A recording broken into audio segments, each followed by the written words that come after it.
Right, hello everybody, and welcome to another live stream. Oh, I even have music here. Yeah, we're gonna do another animation live stream because I got your feedback last time when we were doing this little animation that you kind of liked watching me doing the animation process live. And of course I'm going to share all my tips and tricks with you. And yeah, so you can follow along how this little animation is completed. And I will actually turn it into a little fun tutorial where you learn how to do this step by step in a more condensed way, so you don't have to watch 8 hours of live stream. But yeah, last time we completed already the body and the head animation, and we're moving on to the arms and the tail today, and the ears. And yeah, hopefully completing this animation now in straight ahead passes. Now I can just play this on loop. Let me set up the technology real quick here on the side so I can see all your comments and stuff. It's a little bit earlier, a lot earlier than usually this live stream, but maybe we have some people joining us today. And as always, if you have any questions about art and animation, you're more than welcome to ask them. I'll do my best to answer everything. Yeah, I should actually switch on my comment tool so I can see if there are people already here. All right, so the next thing that I want to do is, because I think the next biggest thing we need to get right in this animation is this trident, and that's why we're gonna be working on that. And I think I'm gonna do it in a very special way here, because we're gonna be cheating a little bit. So far, we've done everything frame by frame, but what I'm gonna do now is I put the trident on an extra layer, and then we're gonna use keyframe animation to move it around so we don't have to redraw it all the time, and we can make sure that we keep the length of the trident the same. So I'm gonna add a new layer, and let's put this to the top right here.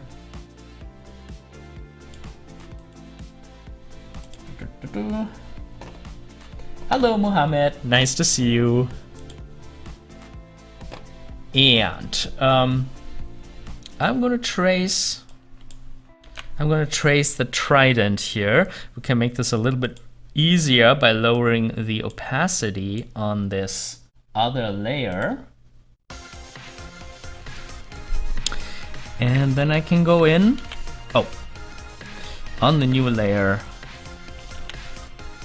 and get a rather clean version of this.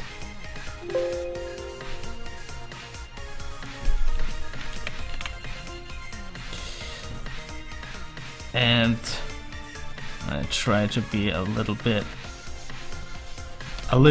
more clean here. I mean, I guess we can put more effort into it later on as well, but yeah. Hello Soda Pop, interesting question. When is drawing out a timing chart necessary?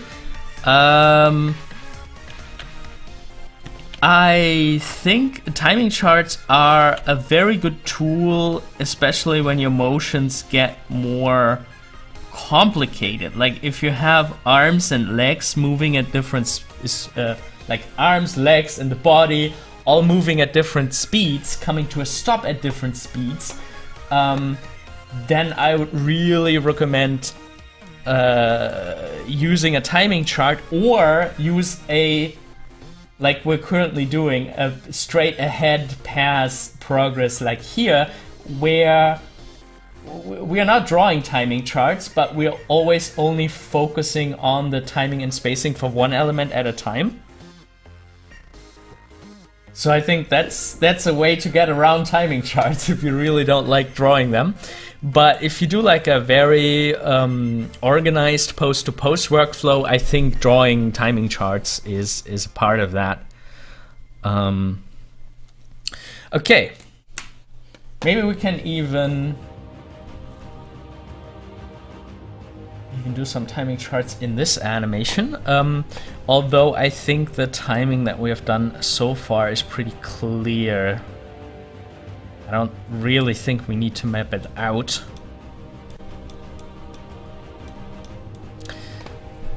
But yeah, you will see, like, even in the tutorials, like, I'm already planning the next one where we have legs involved.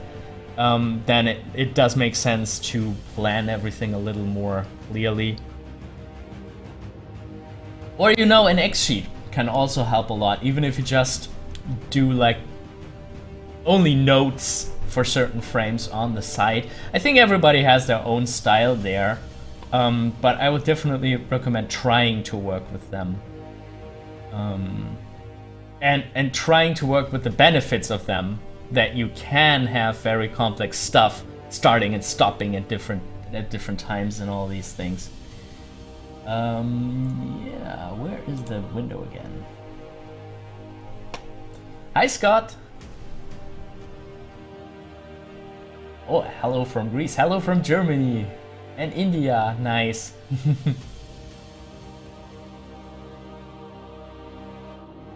I mean, sort of, there are some very strict old school animators who say that, you know, using timing charts is part of a good animation workflow, and you have to do it if you want to have a good animation workflow. But what I have seen in studios is that it's so crazy how different people animate. Like, you know, there's some people who do almost only straight ahead stuff. There are people who do very strictly post to pose. There are people who do very detailed animatics first and then just follow these animatics. There are people who write down X sheets first and then animate everything according to this. Like, I honestly think that no two animators' workflow are exactly the same. Like, everybody has their own addition and flavor to certain workflows.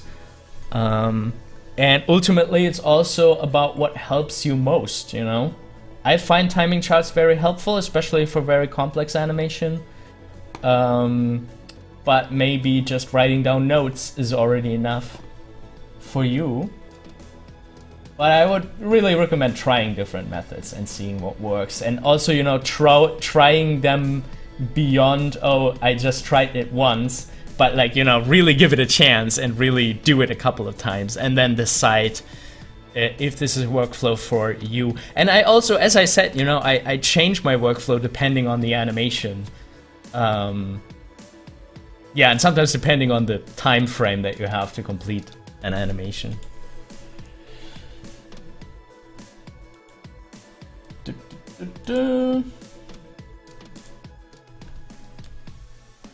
try to put the chat a little more permanent to the side here.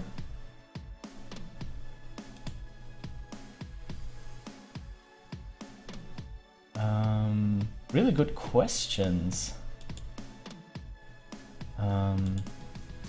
Let's do this one first because it's easier to answer. When will your next 2D animation tutorial come out? Well, the animation we're doing right now is part of that tutorial. I have to get it done, and then I have to record some more videos of me explaining it. I was hoping to get that done today, but it's probably gonna be next week. Yeah, next week there will be hopefully a new Opentoonz tutorial walking you through the animation process and workflow for a simple jump animation, for the one we're doing right now.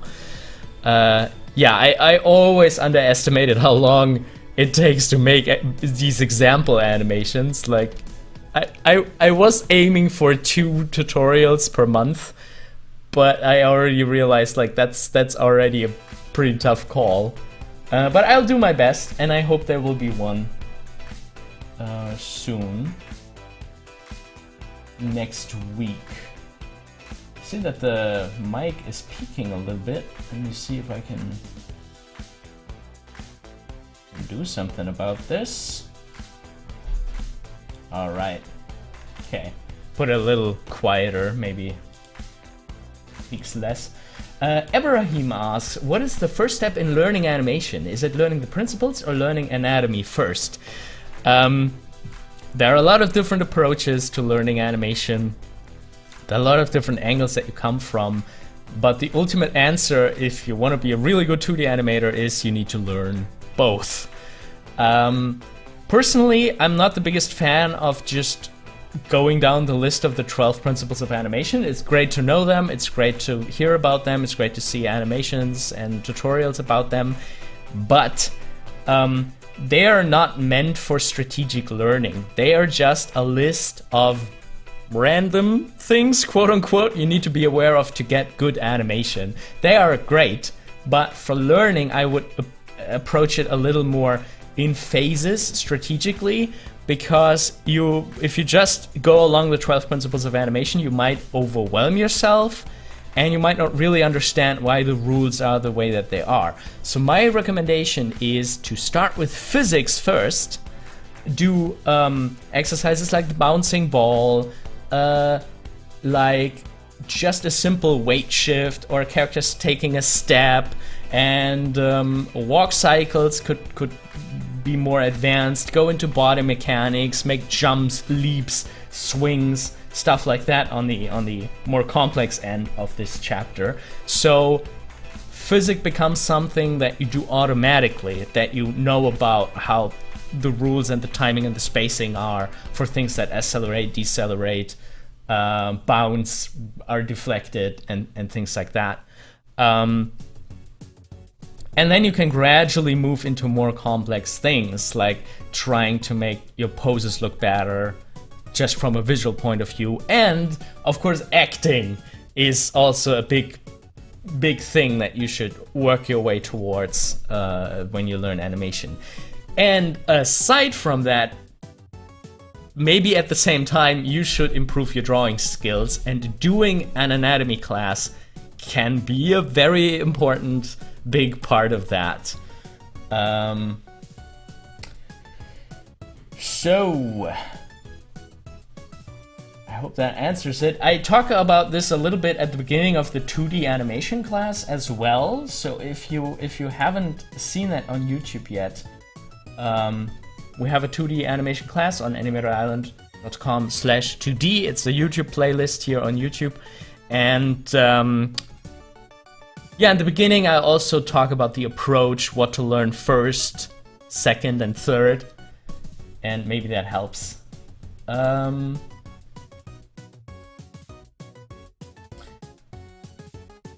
I didn't see Star Wars Visions. Different animators with their own stories? That sounds extremely interesting. I'm always up for something like that. There's so much stuff that I need to check out. So what is the big thing that I wanted to do here? I just traced the Trident onto another layer, and instead of like moving the lines individually, we're gonna use a keyframe motion tweening by animating the column on which this drawing lays.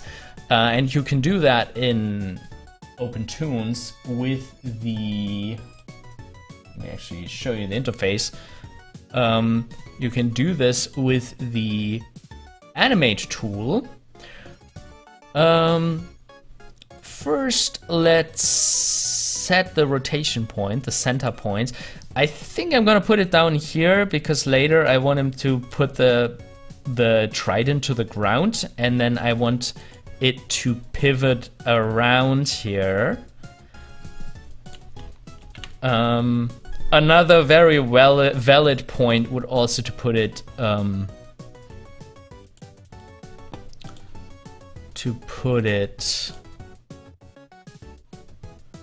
here at the hand. I think that's also a rotation point that makes sense, because then you can influence more.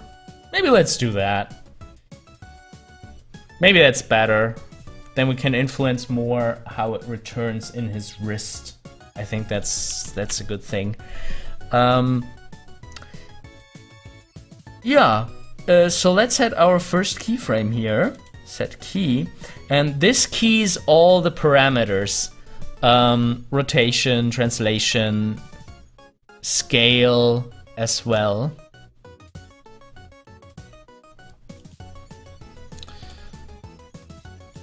Let's maybe move the center a little bit more into the center so it lives up to its name.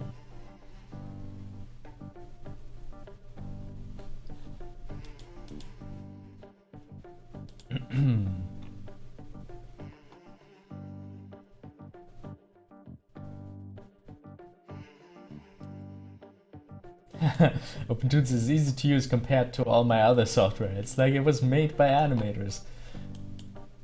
Yeah, very likely. I mean, it has its rough edges. Like if you're really just starting out with animation ever, I think Opentoonz is kind of steep learning curve. But I feel like it's pretty logical if you get the hang of it.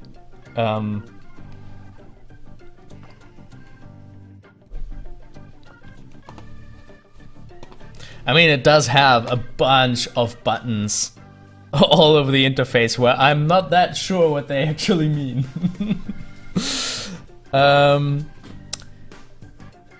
Yeah, and speaking of complex, let's jump into the animation curves. I mean, they're not more complex than any other tool in animation curve.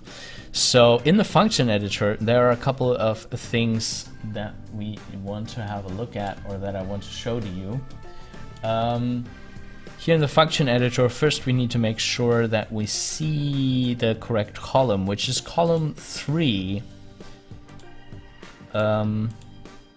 Yeah, here we can see that it set our keyframes. It took the position, rotation, scale values and kept them all in mind on frame 1. This is exactly what we want. That is excellent. Now let's see if we can, in the preferences, change the default interpolation to constant. We don't want it to animate between keyframes because we're gonna set every single keyframe by hand. So we're gonna do that. I put the function editor aside for later. And what we're doing now is we're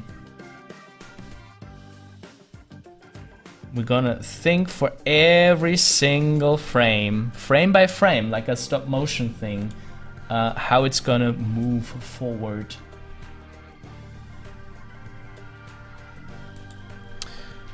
And let's take the position, put on some onion skin, and have like this minimal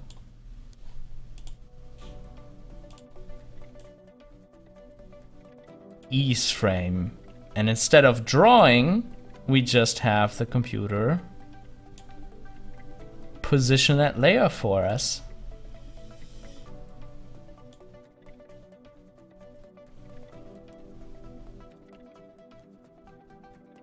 Now a timing chart would be good, because I actually forgot how the timing here is. You know what? Let's actually put in a timing chart. On a... Oh, I have a timing chart layer. How wonderful is that?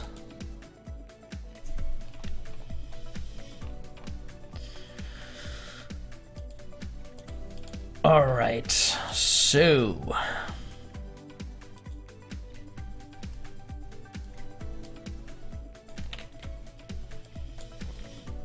Oh, actually, I think this is the correct timing chart, isn't it? So this is frame 1. Then we have 3. Then we have 4. Oh, I wanted to write it on 3. Oh, come on. 3, 5, 7, and 9. Right, so 9 should be the anticipation.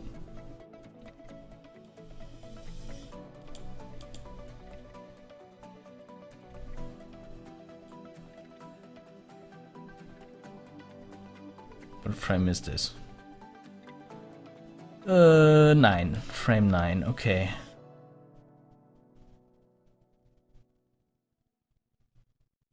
Oh my, I really don't like how quickly he comes out of that anticipation. That's something to worry about for later. I have some regulars coming in. Hello, fellers.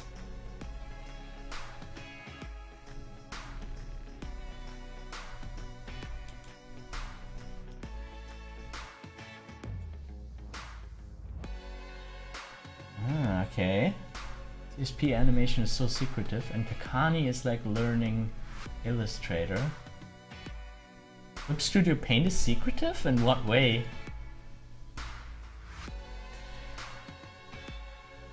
My keys are 1 and 9 is an extreme. Yeah, so the important keys are 1 and 9, and 5 is the breakdown, and 3 and 7 are in betweens. And we are on 2s, so you know they're always held, like 1 and 2, 3 and 4, 5 and 6, 7 and 8.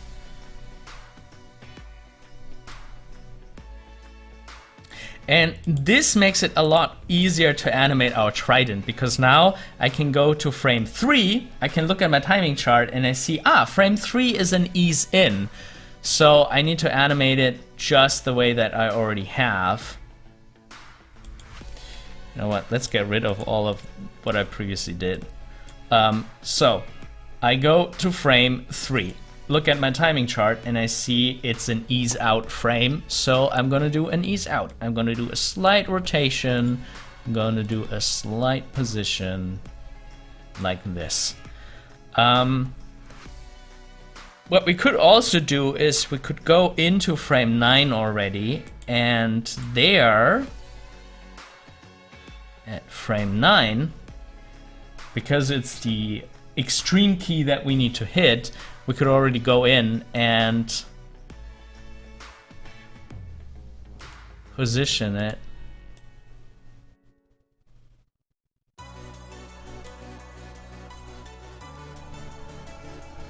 like this.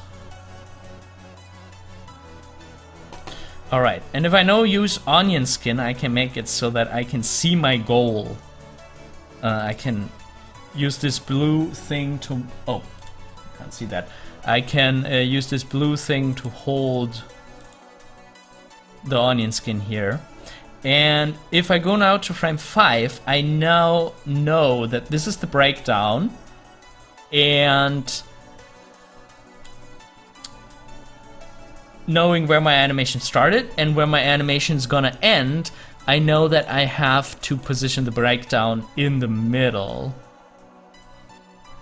So we already have a scribble of the Trident underneath that I think is very close to what I want.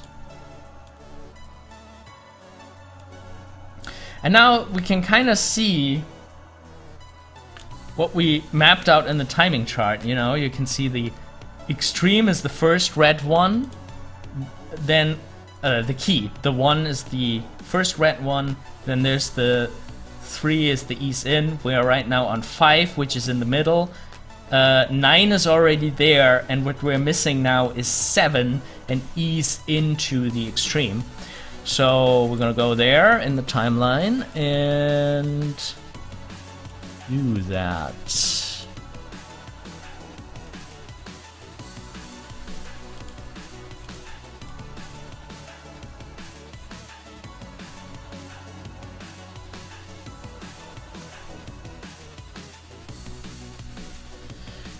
And now, what's a cool thing about using this kind of animation is we can tweak the frames very easily without redrawing anything or reselecting anything.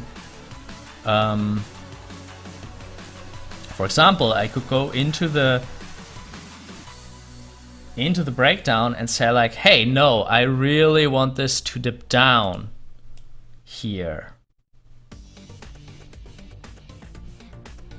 Maybe like this, and then I can have the ease also still be dipped down a little bit more, and this way get like a bigger curve.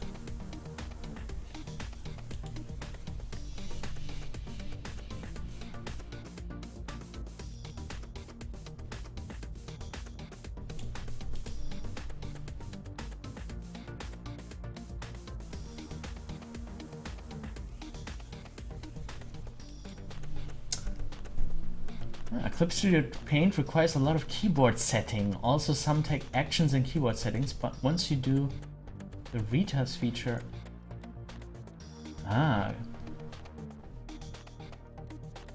new retouch feature in Clip Studio Paint.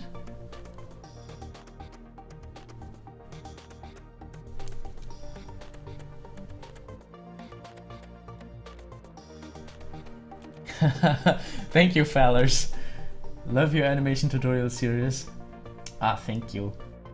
Continue the series. Yeah, I will. This is part of the series. I'm literally recording right now on the side my screen, so I can make a very short tutorial out of this.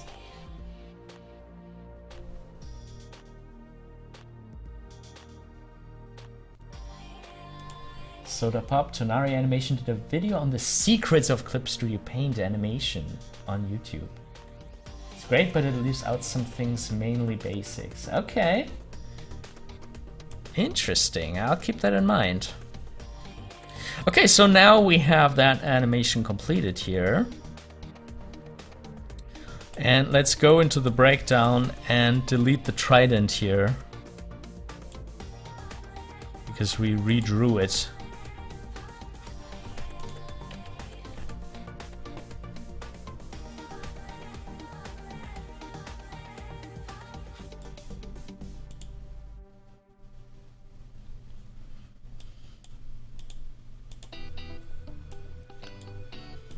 Okay, there we have our animation according to the timing chart.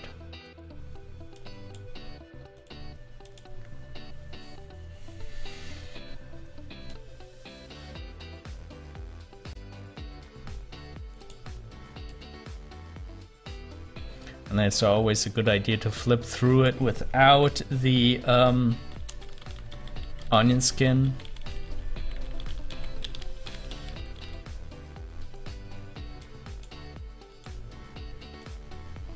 Okay, now one thing that I saw earlier, like when I rewatched the animation, that really bothered me is the way he springs immediately up. Now that I'm rewatching it again, it's actually not that bad.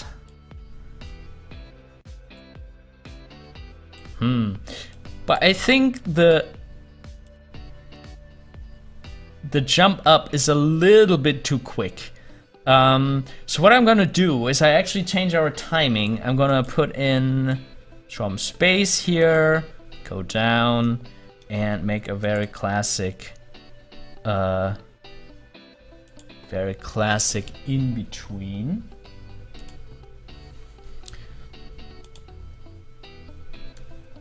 So I actually do want to favor the starting position, drawing really close to the first frame, to have him go into the jump a little, well, a lot softer.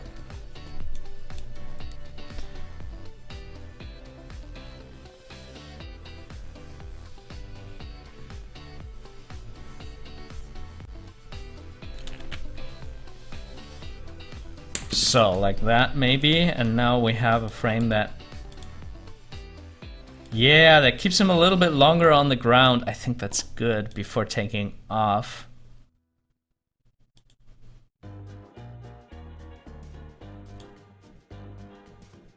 Yeah. think that was needed. Hey, Mr. Creative. Yeah, we're early today. I want to get the this animation done so I can finally create the tutorial about it, or continue the tutorial about it. I was hoping to do that this afternoon, but I need the animation to be done.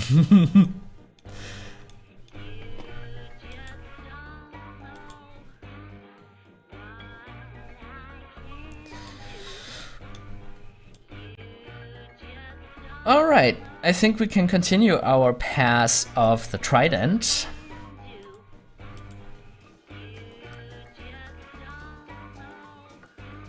Now, let's see if we have another timing chart already drawn. We do!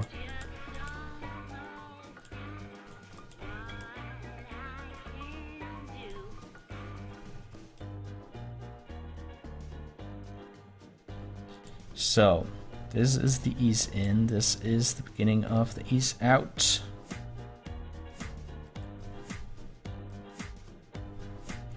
And we just changed the timing, there's one more frame here.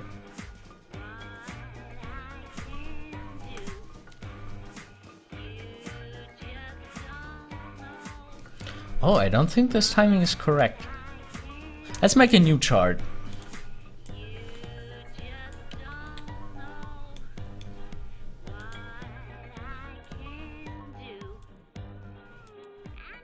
I'm from Germany, and right now it's 12:41 noon here.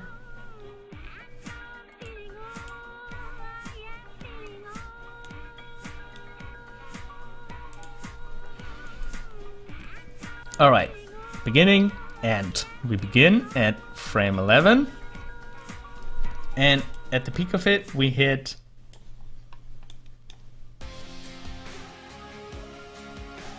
frame 23.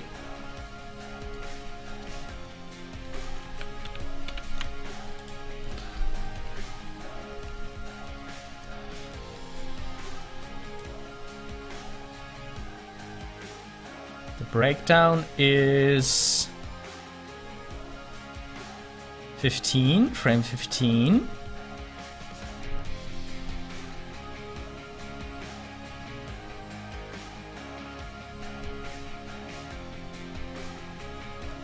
Okay, and this leaves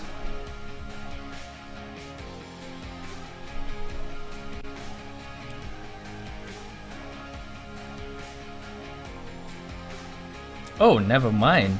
The first frame was frame 9, of course, because we need to continue.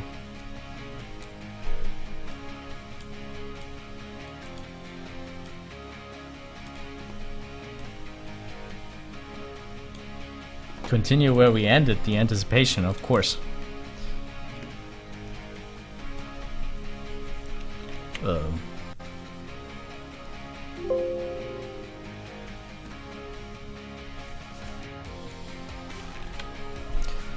Right, so 9, 11, this is the one we just added, 13, and then we have 17, 19, 21 for the ease up there.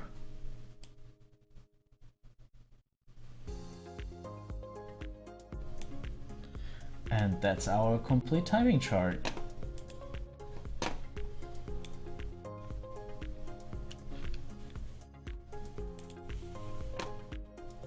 Ah, Mr. Creative, 4 p.m. That's a good time.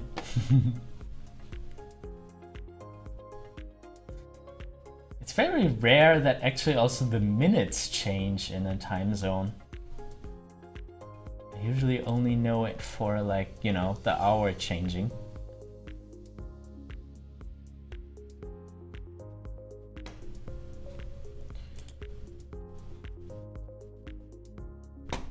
Good morning, Lennis.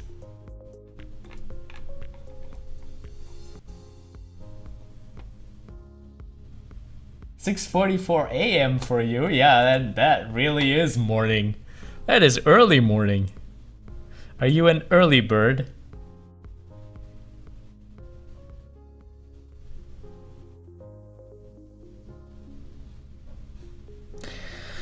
Okay, so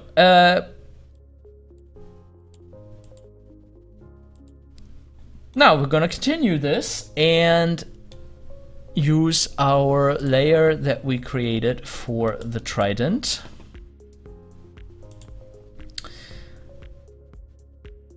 $11 is here. We know that it just needs to go a teeny tiny bit up.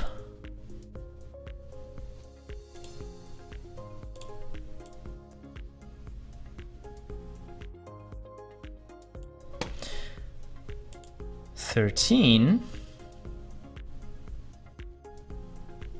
And now we're gonna do some very classy drag and follow through by having it being pushed up a bit.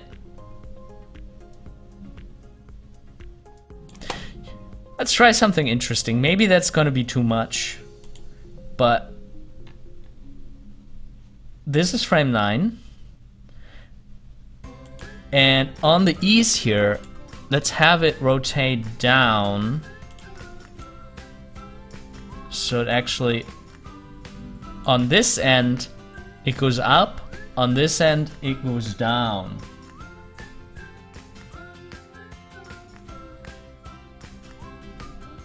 Let's try that. And we continue that here. So that end goes up, that end goes down.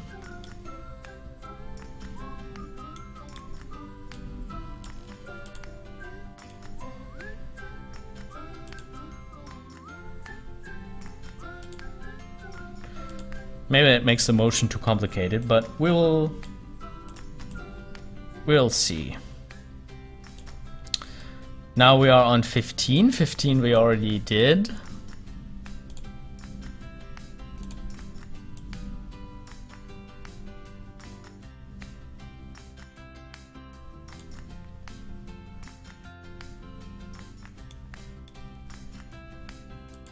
$17.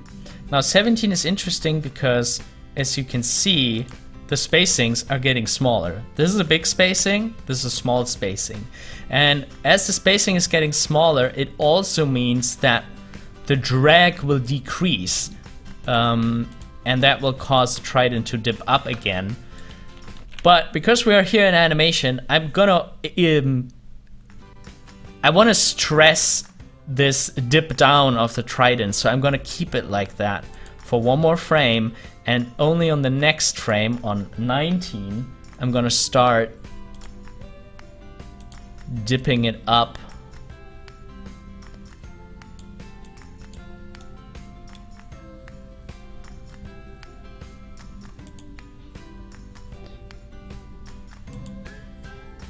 And let's go in and make the pose that we need to hit first, so we can see it clearly in the onion skin.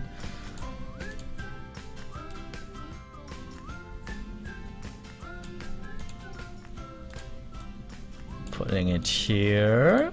There we go.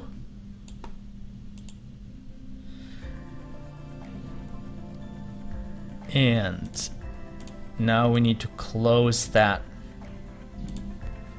gap here.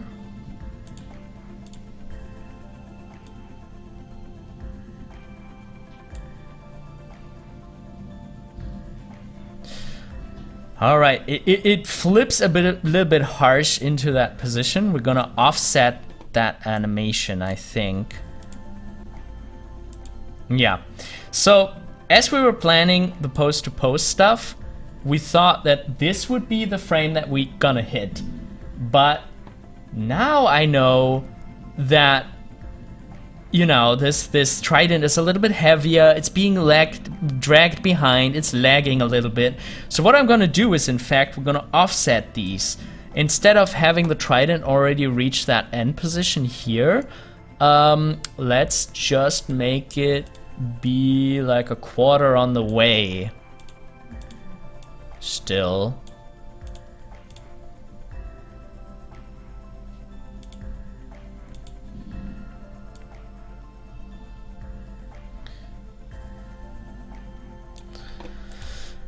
And it can't hurt to keep an eye on the end of it.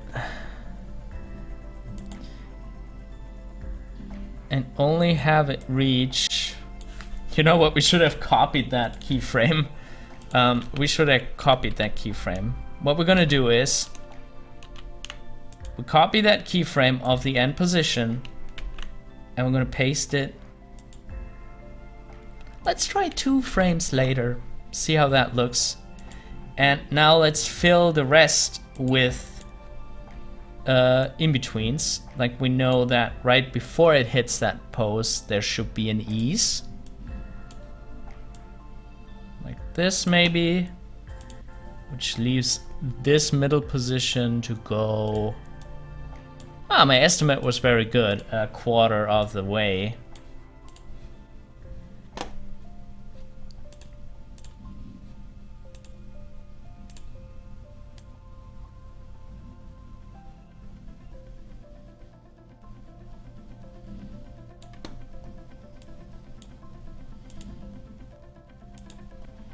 Okay. Now let's get rid of the trident and the arm actually in this image and putting it here.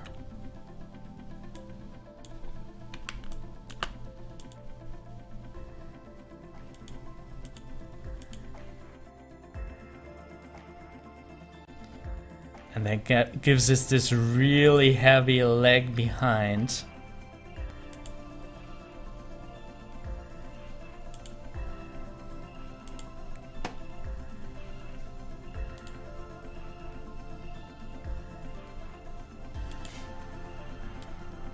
Shreyam asks, do you enjoy animating more than anything else? For example, playing a game. Well, I mean, I do enjoy animation a lot. Don't get me wrong. Like, I love bringing characters and stories to life. I really do. But it is also a job to me. Like, and as every job, there are times where it can be a little bit tough to get up in the morning and start animating. And like, I absolutely love what I'm doing. I love that it has to do with so many things that I enjoy. But, you know, what I also like to tell my students or people who are just getting into animation, if you're expecting it to be like just endless fun all the time, it's not gonna meet that expectation, because animation is hard, animation is tedious. There are always scenes that are gonna be more difficult to animate than others. And you know, especially if you have like client work and things like that, it can be quite stressful. But yeah, aside from that, I really do enjoy it. But, you know, I also enjoy playing a good game.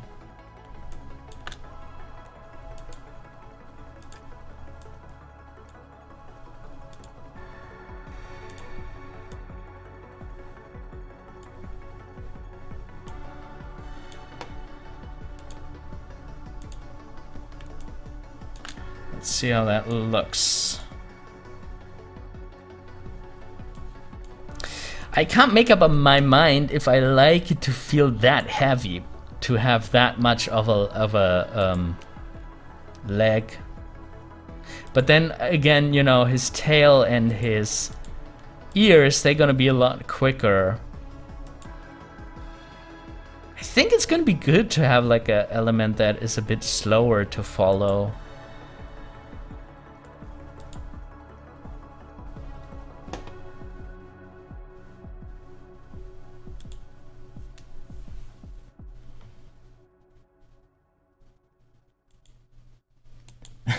Scott says, animation is fun until you get a 6-character dialogue shot with 1-week deadline.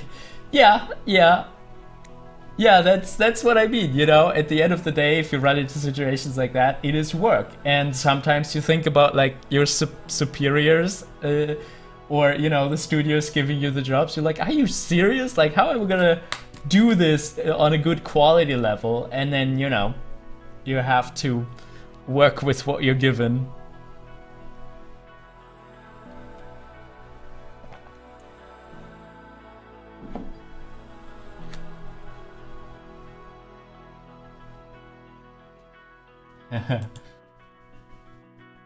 Dark Knight asks, which animation are you making? And why does the character have a trishul? A trident? Yeah, this is just an example animation for a tutorial that I'm making. We are recording for it right now.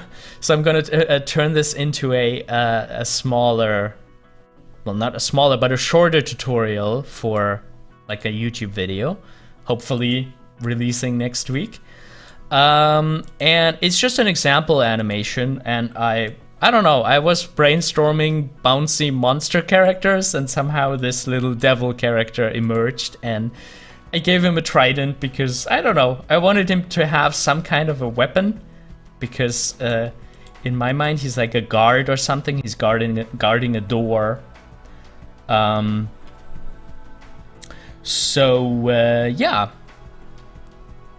And I didn't want to give him a spear. I found the trident more interesting.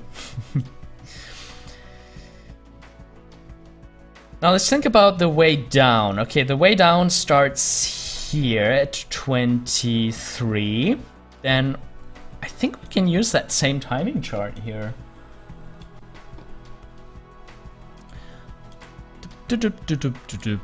There. Same timing chart. This is 23. Then we have an ease frame at 27. Where's the breakdown? The breakdown is at 31.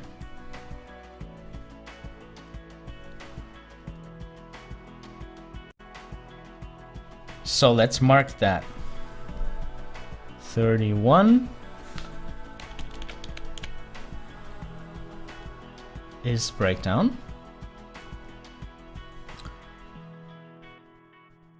25, 27, 29.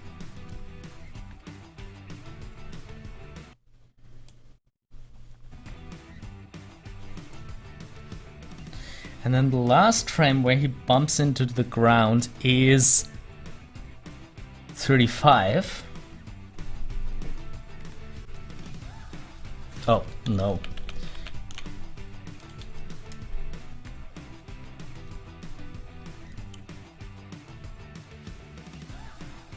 .33. On the way down, we do not have this last ease frame. We have an ease on the way up, because I want him to spring up a little bit softer, but on the way down, I really want him to slam into the ground, so we don't have one of the ease frames on the way back. So yeah, this is how that looks so far.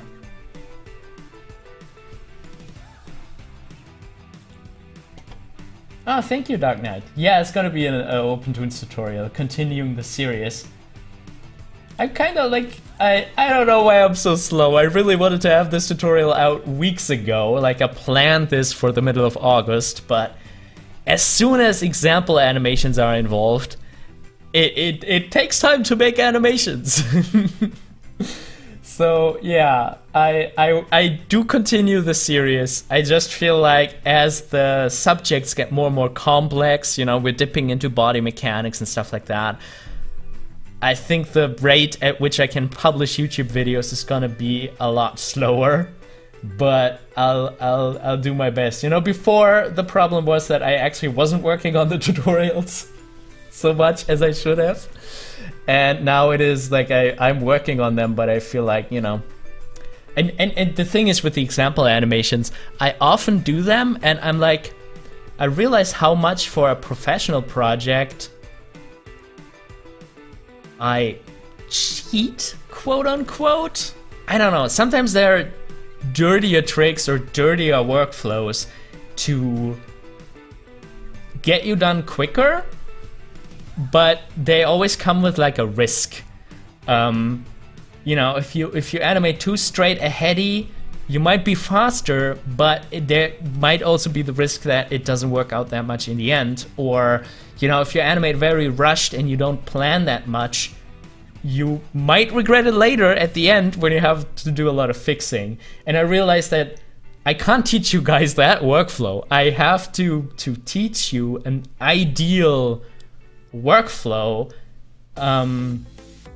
so that even in stressful situation, you have a basis that it's easier to fall back on this very organized, very efficient way of animating. Because I realize I don't do that sometimes, and I think it's a mistake. I think for my own good, it would be better to work more organized.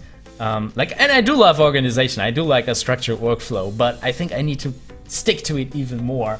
So while I'm doing the tutorials, I often realize like, I shouldn't teach it that way. I should teach it a better way. I should teach it a more correct way, quote unquote, that I also would like to animate more like that. So long story short, what I often do is I do these example animations. I've done this one 2 times before, and I'm redoing it now a 3rd time to get the steps a little more clearly, you know, to have exactly the footage that I need to show you a very organized workflow. And that's why these tutorials are taking such a long time, because sometimes I have to redo the example animations. I'm from Germany, Dark Knight. Somebody's calling me. Why are you calling me? I have a live stream. Who calls people? No time for that right now, sorry. Quick Demon asks, 2D is what I like to make, but I got little to no experience in drawing.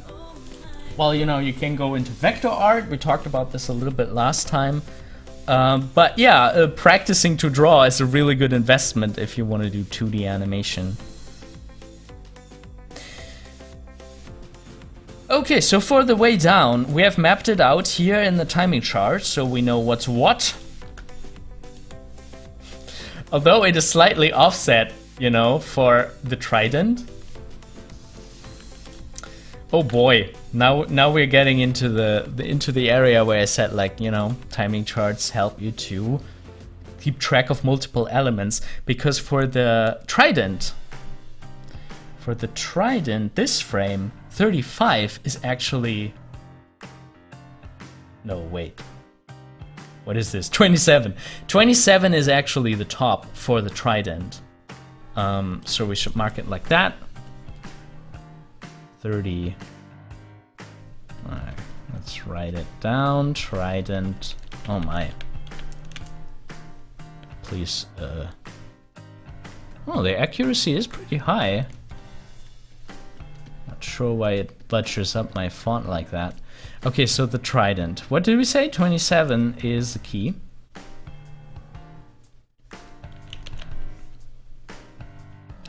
Now, when does it reach the ground?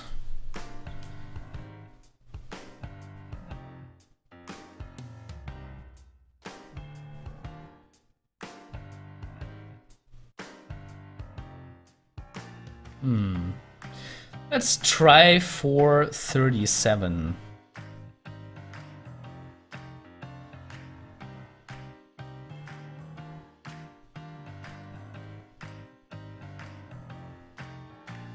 This is 35, this is 37. And that makes sense, you know, because the Trident is lagging behind. Oh my. 37. And that makes sense, because the Trident is lagging behind, you know? It reaches this key later, the up position later and it reaches the down position later. So this is how we're gonna do it, and it reaches it with no ease. So what frames do we have? 27, 29.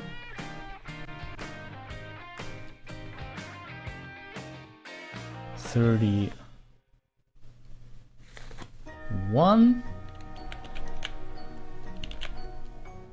31.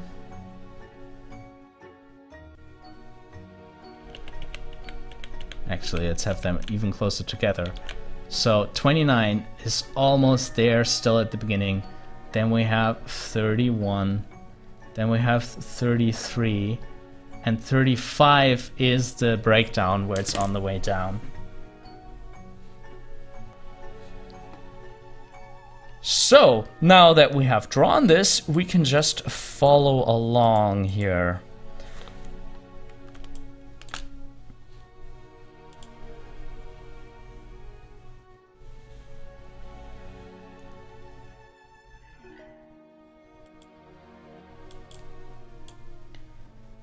I want to, and Solidity says, I want to create an animated series. Could you please explain someday the complete process with a simple example? Yeah, I have 2 projects in mind right now that will hopefully help with that. The one is... excuse me, I'll get back to your question. We just were on frame 27, we're now on 29. I look at my timing chart and I see what I have to do. I have to do an ease.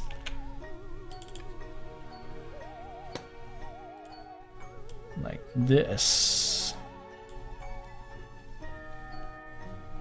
Maybe even with a little bit of rotation. Okay, now ease increases. Yeah, so there are 2 things that I want to do. I want to do a short film with you all, live on stream. We're gonna, like we already started. It was the Big Scary Bear short with the bear brushing his teeth or realizing that he has bad breath. And it's a fun little story that we also thought about on stream, how we're gonna do it. Yeah, I still plan to do this short film, and every step will be shown on stream. I will always stream when I work on this film. Now, unfortunately, I was sidetracked a bit. I had to animate for other projects first, but I hope to come back to it really soon and then continue it.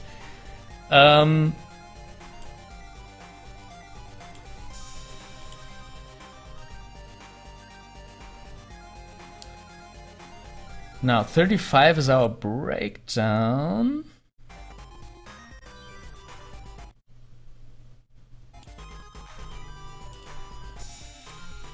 And he does get a little bit slower here. So that's the first thing that I want to do to really show and teach you guys how animation is done in production. And the other thing is, I was thinking about doing like the 51 steps of animation, but for like you know, the 51 exercises for animation that we have on Animator Island. I wanted to do 51 steps to complete an animation project, and it will lead you through an animation project step by step. So that's something that I'll hopefully, like a little series that I want to start, that takes you step by step through a production.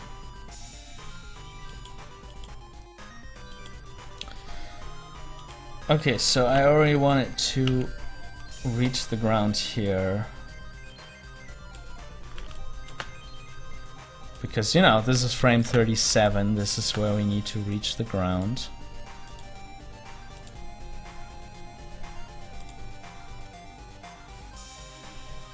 Yeah, I like that heaviness at the end.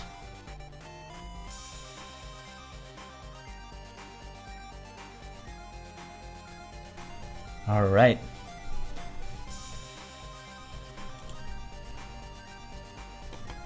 Ah, thank you guys.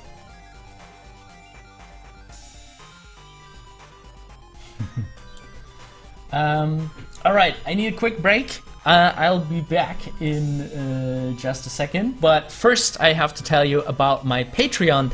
If you want to help me to make all these things that I talk about, all these tutorials and series, if you want me to make them a little bit earlier and quicker and stuff, it really helps me if you support me financially on patreon.com/animatorisland. Your money will be put to good use. I'll hope to take days off full time to work on Animator Island tutorials and stuff, and I'm really looking forward to growing the YouTube channel to the point where I can work on this like 2 days full time would be my goal. And yeah, so you can help me with that by supporting me on patreon.com/animatorisland, and you can even get stuff back. For example, we have the group mentoring tier. If you want feedback occasionally from a professional animator like me, you can join Patreon in the group mentoring tier. Bring your work every single month, whatever you're working on. It can be an animation, a drawing, a painting, an animatic, a demo reel, or a shot that you're working on to get done, or maybe a short film idea, stuff like this. I will give you feedback, draw over your animation, give you advice and exercises and stuff like that. And there are also some other wonderful group member that can give you feedback as well. It's a nice little group over there. So yeah, if mentoring sounds interesting to you, to keep you on track and keep giving you input every month, then you might want to check out the group mentoring on Patreon. Yeah, really cool discussion in the group about the complexity of animation stuff. I'm gonna join into that after the break, and of course we're gonna continue our little animation here as well in just a little bit. Yeah, see you in a couple of minutes.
Alright. I should also switch on the microphone, that helps a lot, I heard. Yeah, where were we here? The little animation? Or let's have a look into the chat first.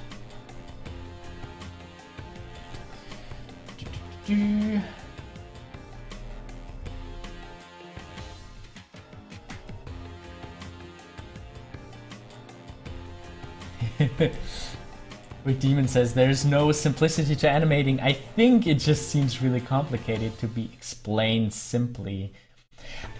You know what I find interesting about animation and teaching animation, and you know, I've been teaching animation at universities for like 5-6 years now, maybe even longer. Oh my god, I'm old. But there are some things that are very easy to say. Like I tell the people, you need an ease in. You need to have your animation speed up. I show them how to do it. Increase the spacings. I show them 3 times. We make exercises, increasing the spacings. And then they do their final project, and guess what they don't do? Like, you know, there are sometimes students that don't come from me for feedback during the production of their animation work, and they hand me stuff in the end with no eases, not a single one. And I'm sure that I mentioned easing in my course 5 times, like not 5 times, substantially more, like 100 times while they were there sitting in class. And so, and if I tell them, like if they actually come to me and ask for feedback, and I'm like, oh yeah, you didn't ease, and this is how it works, and they were like, oh yeah, no, I know, of course. So knowing about things, even about simple things, if you want to have a motion speed up, you need to increase the spacings. Simple, it's very simple. But keeping this information and all the other bazillion things that you need to keep in mind while animating, that is the hard part. Like, every single thing for itself is kind of simple. Like, even the rules for like complex stuff like follow through and drag, and like, I can put it in a 10-minute video to teach you guys. But to think about everything at once, to think about physics and acting and good design and good speed in, speed out, stuff like that, everything at the same time, I think that is the difficulty of animation. But you know, I compare it to learning how to drive a stick shift car. Don't know how many of you can drive stick shift, but when you start learning how driving a stick shift car, at first it seems impossible to you. Like, how do I put in the right gear and let the gas go very slowly? How do I speed up very slowly, slow enough so the car doesn't shut off? And you know, when do I put the right gear in and stuff like this? But then, you know, a month later or so, it's so automatic, and you just do it automatically. And I think it's very similar to animation, especially all these physics rules. They need to become like somewhat of an animatic, of an automated process.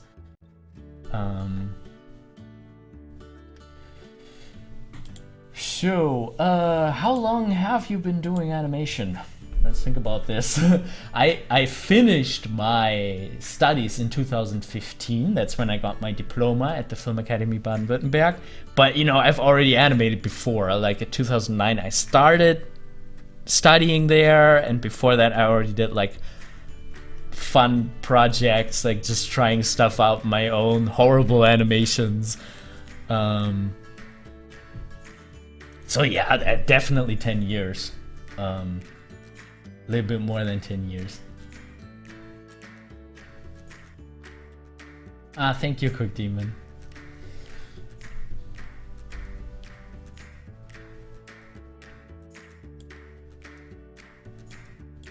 Easy. I've been using Animate and find it hard to draw directly to it. I like using my iPad, but there's no version of Animate for iPad. What would be a great way to transfer my images to animate. I mean, you can import image sequences and animate, I'm relatively sure. So if you get like an image export, like a PNG sequence or a JPEG sequence, that would be, that would probably work.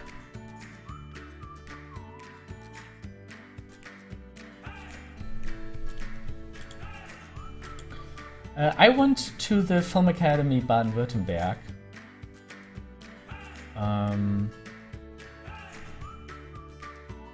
Can you recommend a few courses to improve animation? Well, it depends on what you're looking for. Like, if you're already a little bit advanced, I love seeing the stuff by Aaron Blaise. He's a Disney animator doing some really good stuff. I am putting out some courses now, you know. If you haven't seen them, there are where do I have it? I have a course where I walk you through animating these orc and goblins fighting. That's a course that we have on Skillshare. Oh my, I need to zoom out. There we are. That's a course that we have online on Skillshare. You can watch it included in your Skillshare subscription or purchase it on animatorisland.com as part of the 2D course on animatorisland.com/2D. So that's one of the things that I show over there. What else do we have? I have a tutorial on how to animate this motion design of a logo. You know, that's something that you can do for clients. This is one of the best ways to actually make money with animation, is to learn motion designs. And this you can always also find in our 2D animation course, animatorisland.com/2D. But, you know, if you want a more systematic approach to learning, then you might want to check out a school, Anim School or Animation Mentor. There are a bunch of online animation schools with really good people, and every school is a little bit different because every teacher teaches animation a little bit different, has different experiences and stuff. Yeah, and iAnimate, I think, is also a school. And last but not least, we have the group mentoring on Patreon. If you join in the group mentoring tier, you can join our monthly group mentoring group where we can discuss your work. I will draw over it, annotate and stuff like that, and give you feedback and tips and tricks.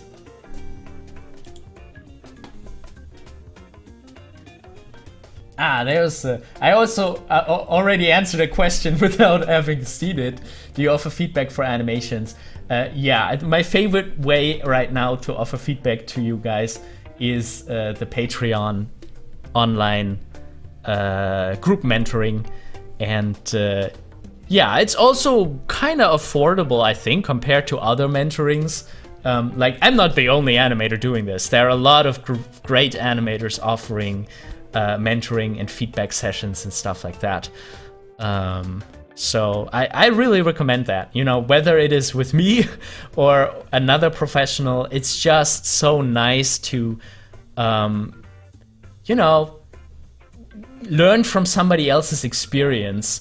It can be a bit difficult if you're only hanging out with people around your experience level, or if you don't have any feedback at all, to see some things, you know, because we're so close to our own work. Like even to if you're doing professional work, like nowadays I still ask other people for feedback because, you know, they see stuff that you don't see anymore in your own work. So I can really recommend mentoring. How similar is Harmony to Opentoonz? Very similar, I would say. I mean, the rig functions are probably different, but you know, the way how it works with those linked drawings, linked colors, and stuff like this, I was actually very surprised. Like, I was using Harmony 16, 17 a lot, and I was surprised how similar Opentoonz is to it.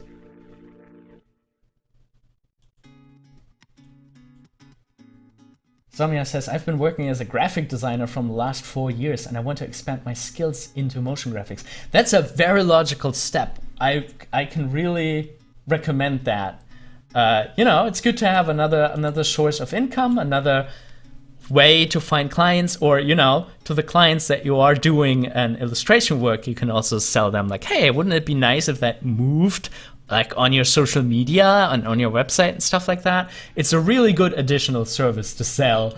And yeah, animation is a really cool, fun medium to convey information, present information. Quick Demon, always nice to have a second opinion. Yeah, that's true. Can really make a big difference. You know, just how different people think about things sometimes can be very inspiring and challenging at times. All right. I kind of had a mentoring call scheduled for in 3 minutes, but the person is not responding. So I don't think, yeah, I'm just gonna stay on the live stream and hope that the person doesn't show up.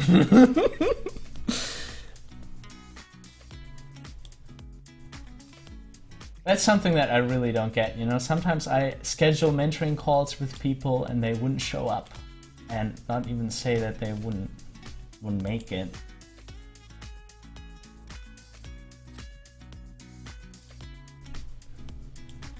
Yeah, because there is a way to get a free mentoring call with me, 15 minutes. If you go to animatorisland.com/mentoring, there I still have the old price packages from before Patreon online. It's on animatorisland.com/mentoring, and the first call is free. You can have a call with me for 15 minutes and we can talk a little bit about, you know, your demo reel, an animation. You can show me an animation. I can already give you a little bit of feedback. So maybe somebody wants to do that. I'm probably gonna take it offline soon because, you know, we now have the Patreon and I really enjoy the group. I really like having like a classroom with different people where we can talk all together about the ideas and, you know, get different perspectives on stuff. Plus, in the Patreon group mentoring, we will also soon have other professional mentors, not only me. And that is something that I can only offer in the group mentoring for now. Okay, so what are we doing here? We have the Trident. We already smashed it into the ground here. And now we have to pivot it over. So, you know, let's do the same old thing again.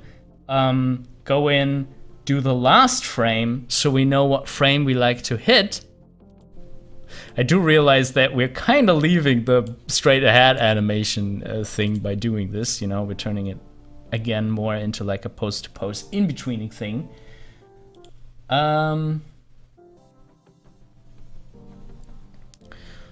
Alrighty, so now for this I don't really need to draw a timing chart because I know that I want to have an ease.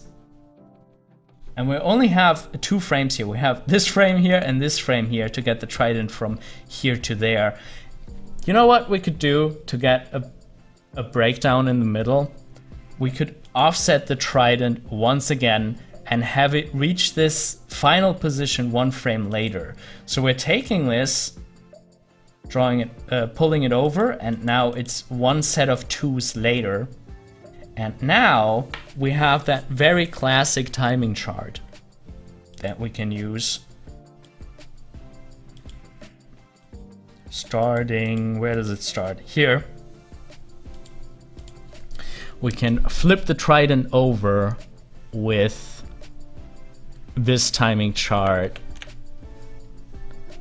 where we have an ease, a breakdown, and an ease. Like, this is the most simple animation that you can do. JB Robo, we are animating on 12 frames per second.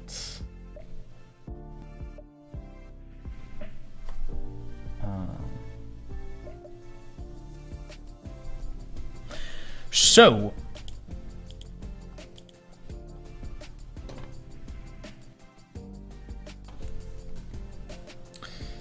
yeah, I mean the project is 24 frames per second, but we are animating on 2s, exposing every frame for 2 frames. So it's 12. It's turned into 12 frames per second, and we don't have any fast motions for which we need 24 frames.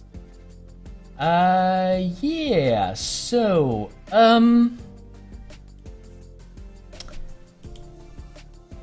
we need to put an ease frame in here. You know, that is this one.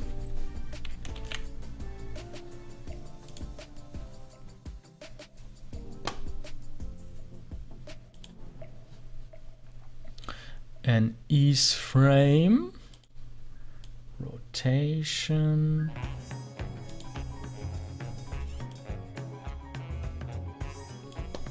Then we have breakdown. Breakdown should be in the middle of the motion. Yeah, now we have the problem, you know, because we have the pivot here in the middle. I always need to turn it and push it over.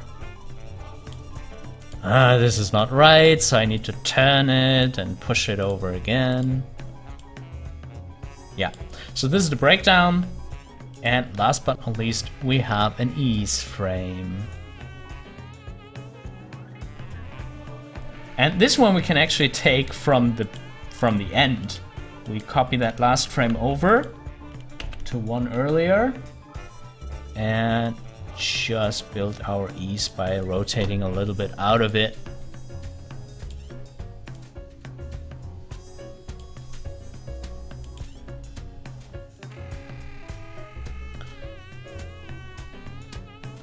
Now we actually have to offset the arm as well, because we already have a drawing here with the arm being here. And we can get rid of that.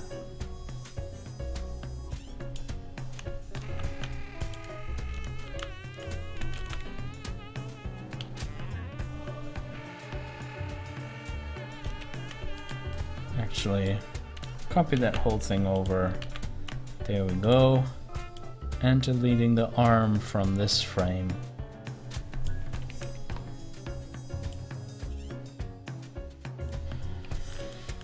Okay, let's have a look at it now.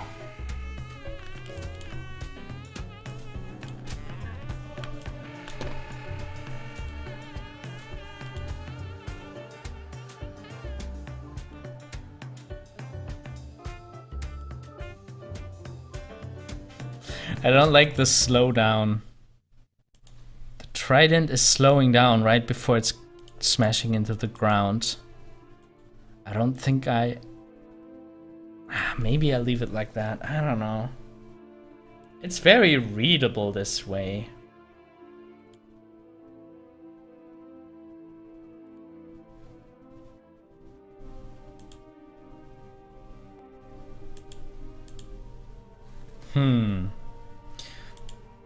Let's put the opacity up again. Maybe that will melt it all together a little bit more.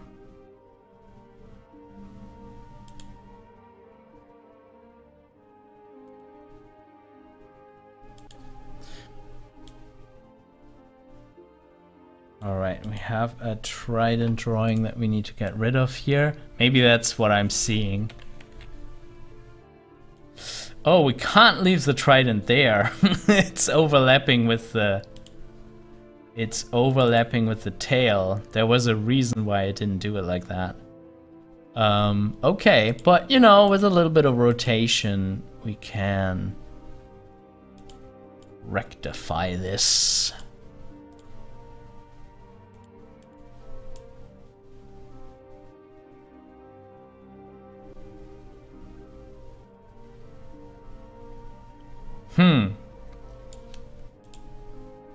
not so easy as I thought.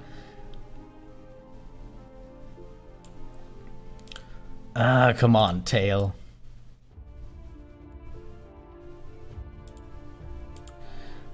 Why not? I can have more rotation because it is... Because it is slowing down.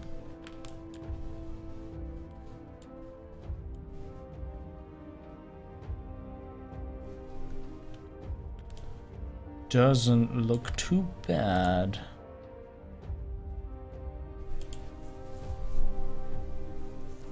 Okay.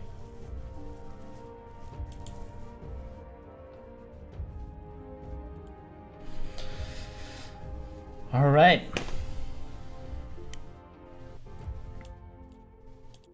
Now, let's actually fill in the hand. So we have that hand complete.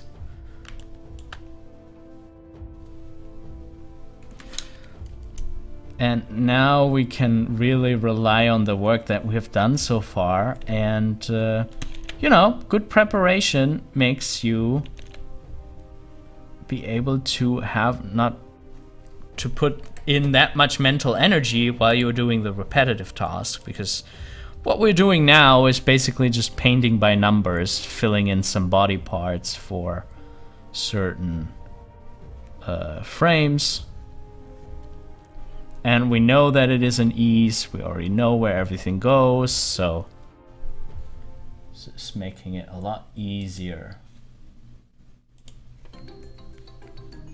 Let's get rid of that.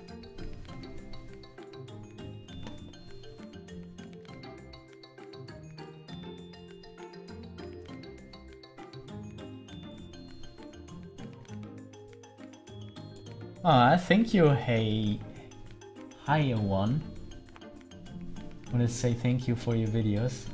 Reminds me of the basic of the animation. So well, thank you, that's great to hear. That's exactly why I am making them. I want to help people to have an easier time getting into animation and, you know, maybe also repeating something, certain things. This is kind of how Animator Island started. It was for me and JK. We wanted to record our findings and record, you know, how things work in animation. Because, as we talked about earlier, animation has so many little things that you need to keep in mind all at the same time.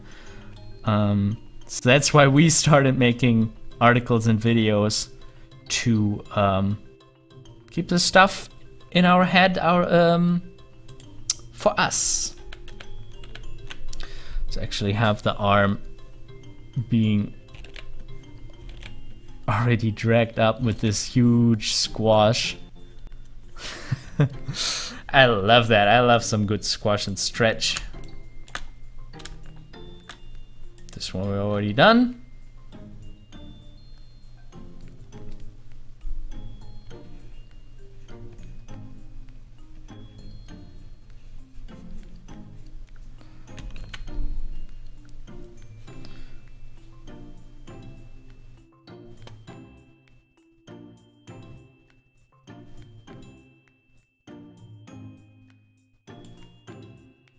I notice in your frames with the onion skin present, there's a noticeable overshoot going on. Yeah.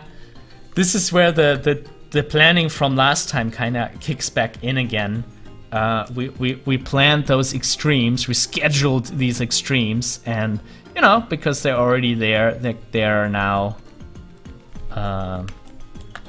really driving that nice overshoot home. I really love me some overshoot. Okay, so here we have the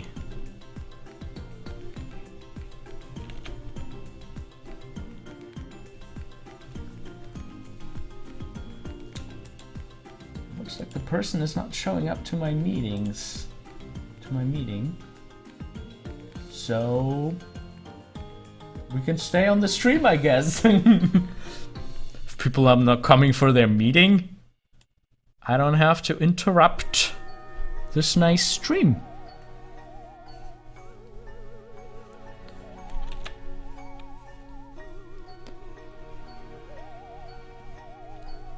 Stretching the arm a bit. Maybe that's a bit much. Okay, talking about a bit much. That is also a huge stretch. But maybe we can get away with it. Just for one frame.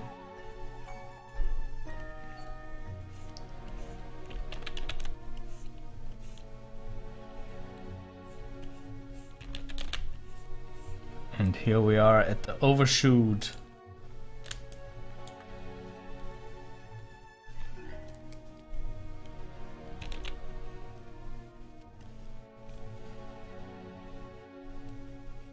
I like how sudden it is slammed into the ground.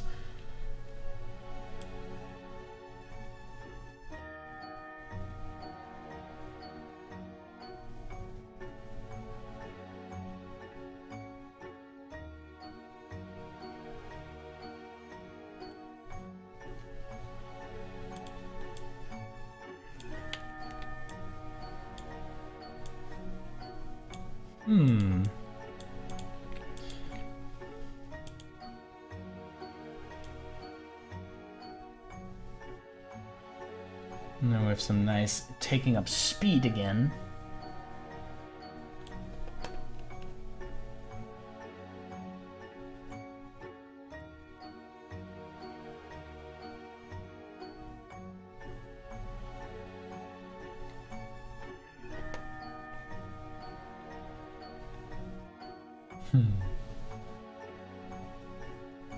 Really excited to learn more, says Quick Demon. Yeah, that is the right spirit. Always keep the curiosity to learn new things.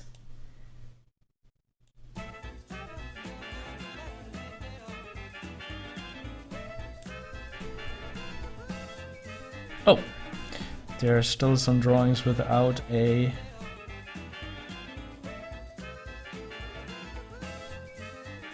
Why is there an interpolation? Do you guys see that? From here to there? Why are you interpolating?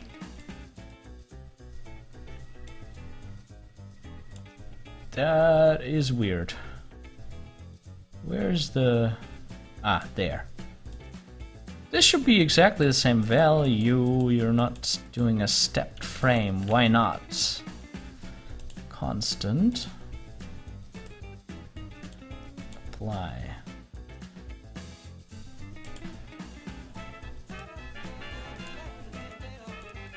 Why are you moving this?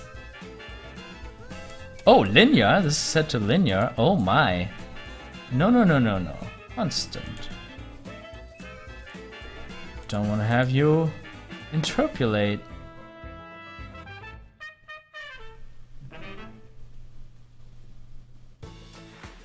Bye, Pentel Bros. Thank you for popping in.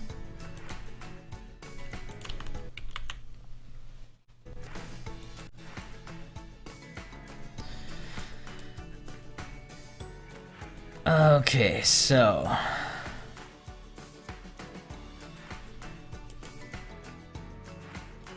you know what we do here to get this animation. No, we're gonna draw it. We're gonna draw it like nice and hardworking people. Oh, I didn't mean to erase everything. Gonna draw it like this.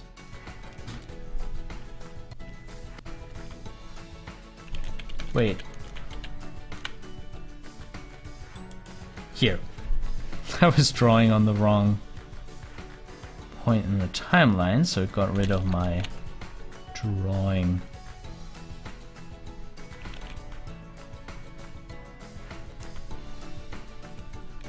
Okay. This frame. Now we need to put in a new one here. Oh, come on! What is with me and drawing next to the frames? I need to draw...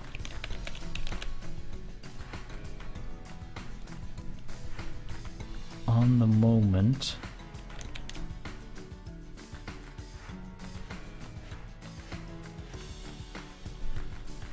Now this should be somewhat at its final position. The shoulder. Very important to keep an eye on what the shoulder is doing. Let's clean this up a little bit. Okay, here. And here we have the ease into the green one.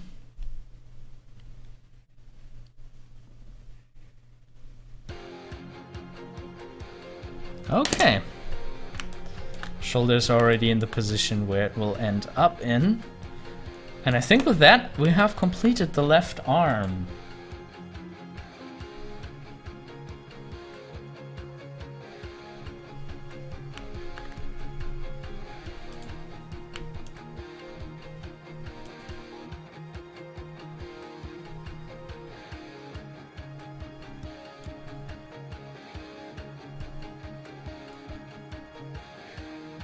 Now the Trident is very heavy.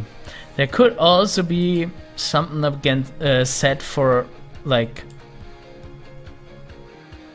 pushing it up. Like as soon as he goes up, it could overshoot. Are we gonna do that?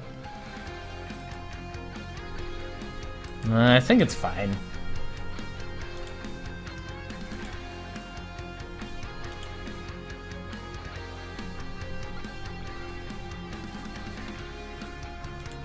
Ah, Scott, good question. Is anyone working on any cool personal projects? And LDV says, working my way through the 51 animation exercises. That's fantastic.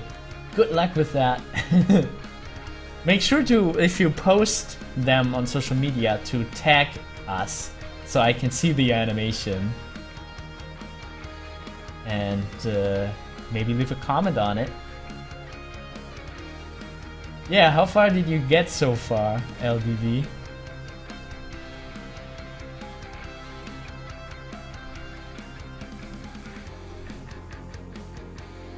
Mr. Creative asks, do you think that 2D animation is dead? No, not at all. You know, especially there has been a lot of great animation nowadays in TV series. I feel like if we're not sliding into one, we're already in a pretty golden age for television animation. You know, with Steven Universe and Gravity Falls and the She-Ra reboot, stuff like this. Really good, well-written television and decent to very beautiful animation. So it's definitely well and alive in television animation, and I think, you know, in feature animation, it comes back every now and then, especially in other cultures. They're like small European films and Japanese films and stuff like that. And what Disney is doing with focusing so much on 3D animation, I don't know. I think one day there will be a company that does very great 2D animated films, and hopefully may also great competition to Disney, because Disney and Pixar, they really need competition to stay fresh and creative and not get shallow, because they have made some shallow films recently.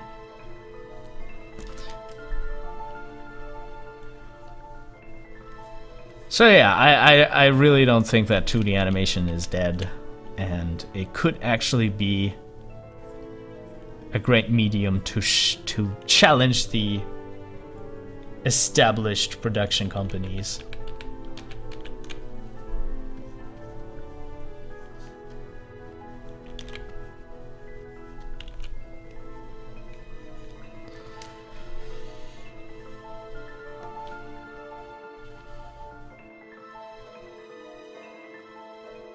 This is also not the best in between. We just hit his facial expression and we put this spear right in front of him.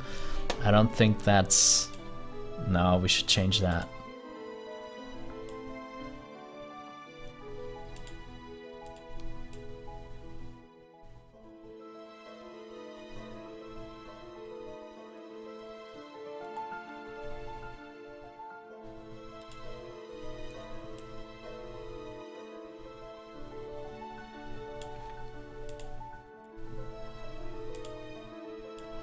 What do you guys think about 2D animation and 3D animation?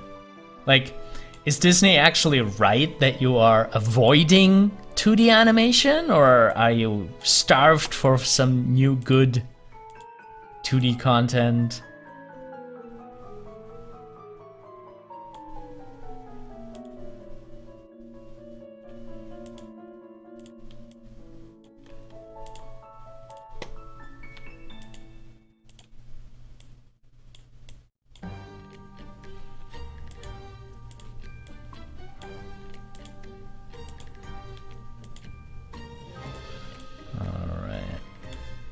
Always keeping the end of the staff also in mind, not only the top.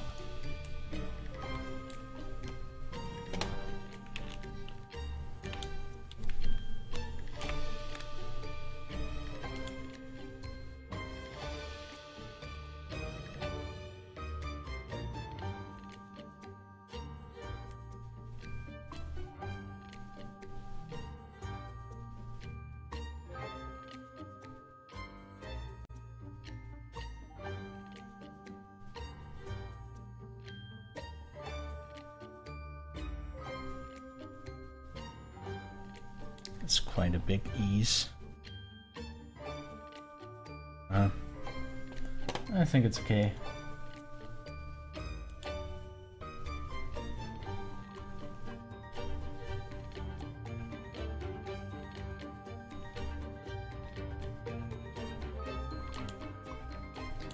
LDV says finished level 1 exercise 3 yesterday.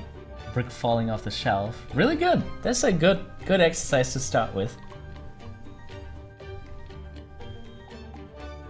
Thank you, Scott, for volunteering to give a little bit of feedback.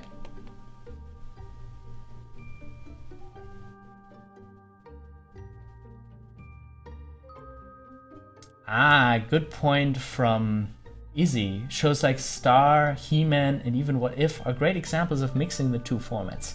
Into the Spider-Verse is amazing at mixing the mediums. Yeah, I really think, you know, that could also be an answer to this whole thing, to combine the techniques even more and the strengths and weaknesses of the two techniques together can make something really cool.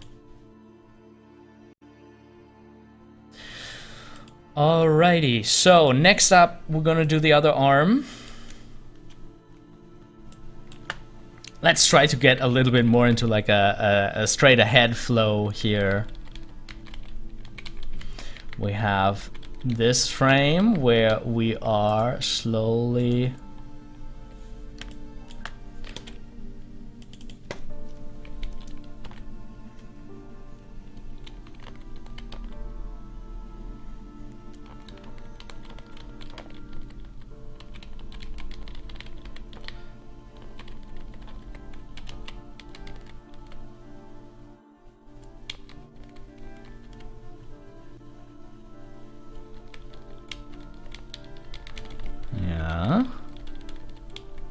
Alright, oh, I missed doing some flipping.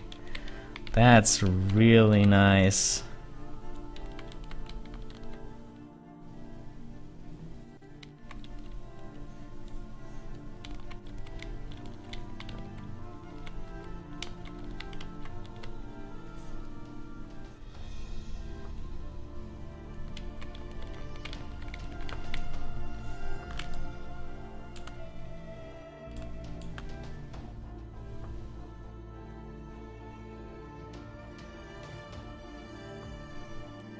Scott says, I would love Disney Pixar to make a feature 2D animated film. I think there's various factors that scare them into moving forward with such a production. Yeah, the thing about Disney, I feel like they're producing movies at too much of a high price point, you know? I get it, like, you want to spend a lot of money on good actors and super hyper realistic rendering and stuff like that. But they're animation can be done cheaper than 200 million US dollars. Like, I mean, the other extreme in Germany, I also don't agree with, that we are making feature films like that are supposed to look like Pixar feature films in Europe. For like, you know, a Pixar film costs like $200 million, and in Europe we're trying to produce the Pixar look for like 8 million, and that does not work.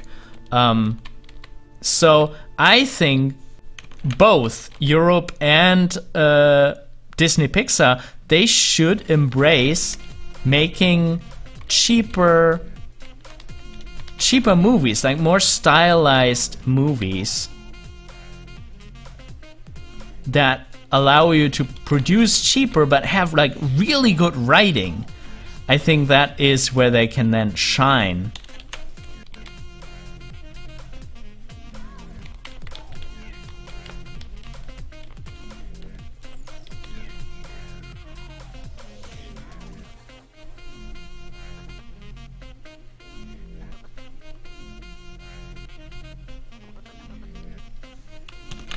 Well, let's have a little overshoot and an ease for that one.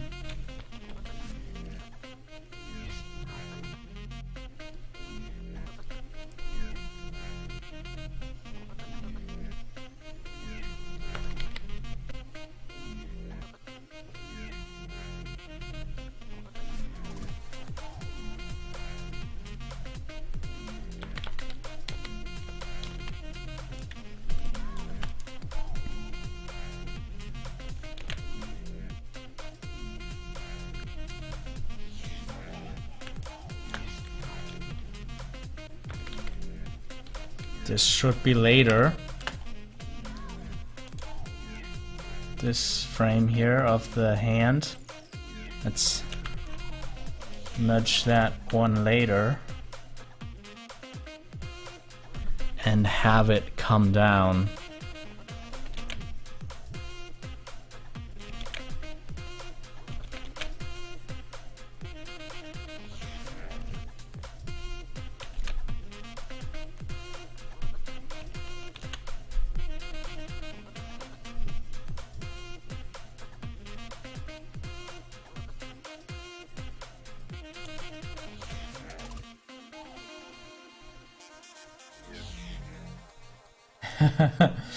Scott says, I'm a 3D animator, but I do feel that quite a lot of films nowadays have really been tech demos for what's possible with today's software.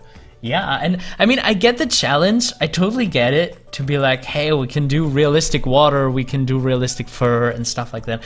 It's super fascinating, it really is, but at the end of the day, you know, the reason why we watch a movie is not because the fur looks like a real fur, or like, you know, the light is exactly cast how real light would be cast, but it's because they entertain us, they make us feel things. And sure, if you go for certain feelings, hyper-realistic representation of reality could help, but, you know,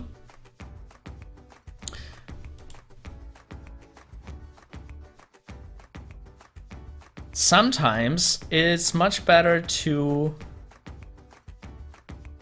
focus on stylization and just getting the story across really well.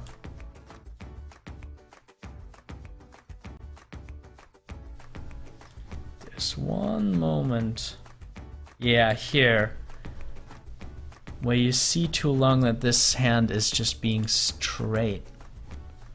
I think I wanna change this. You know, and entertainment doesn't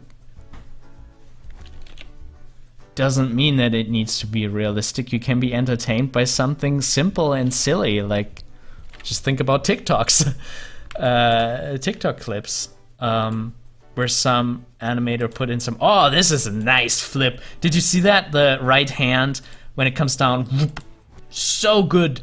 So good that we went all in with making it point straight up. That's a nice, interesting flip. I mean, I hope it doesn't steal the show too much from the facial expression, but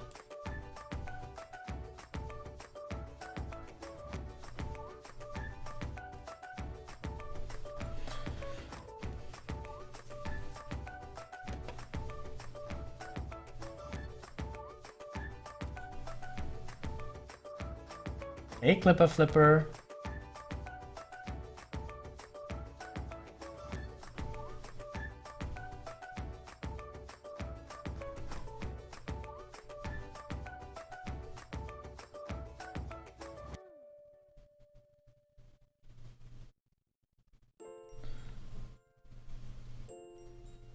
Tarzan to do is, yeah. I really like Tarzan, the Disney movie.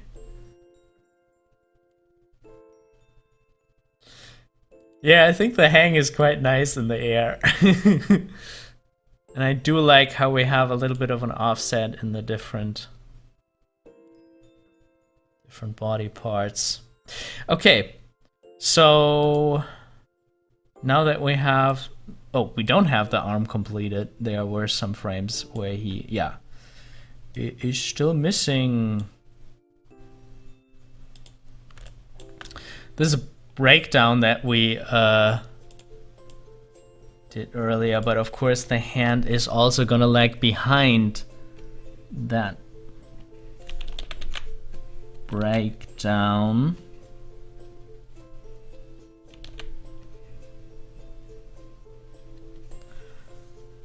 All right.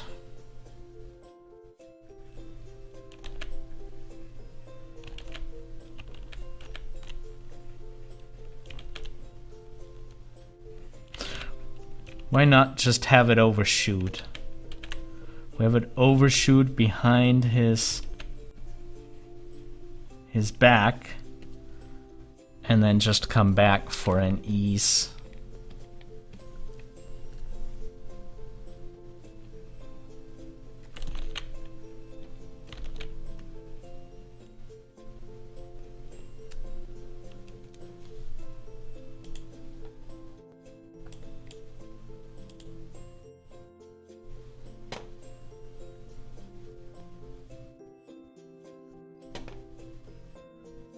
I'm not sure if 2D animation actually takes that much longer to produce, especially if you're like on feature film 3D level. I don't think they are much faster than faster or slower than a 2D production.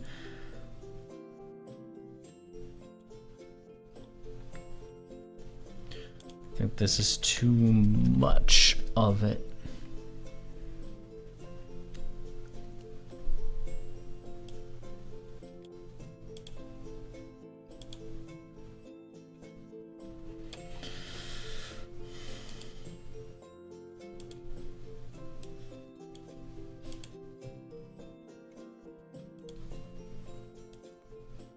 Right.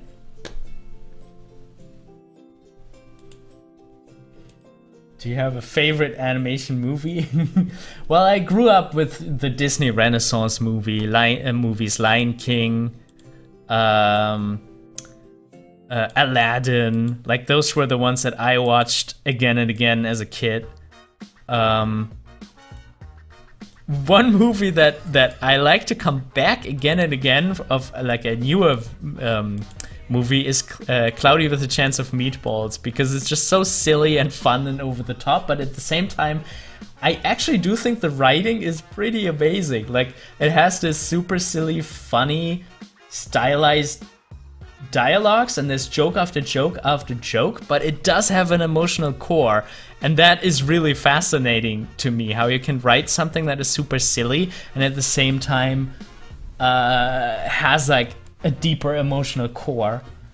I love the Jungle Book for like Shere Khan and Kaa. There's this one dialogue scene that they have, like that's just I love it so much about these two, like Kaa and Shere Khan talking about Mowgli, like two mafia bosses talk about something, and they're super nice to each other on the surface, but they're threatening each other in the subtext. And the animation is just so amazing on Shere Khan. Milt Kahl did Shere Khan, so great. Yeah, what movies do you guys like? What did you grew up with? what inspires you, or maybe also, I think what's really interesting, what do you come back to again and again? Because there are a couple of movies that I really like, but I notice that I don't rewatch them that often, and there are movies that I like and I rewatch them all the time. And I was wondering, like, where does a movie get rewatchability from? Like, why do we like some movies and are like, I really like it, but yeah, I don't want to see it again for like a year. And there are movies where you're like, you know, do you want to watch Cloudy with a Chance of Meatballs tonight? And I would be like, yeah, sure, I can watch it again. I can watch Wonder Over Yonder episodes like all the time. Like, I can just rewatch them on repeat. I find them so entertaining and the animation's so great.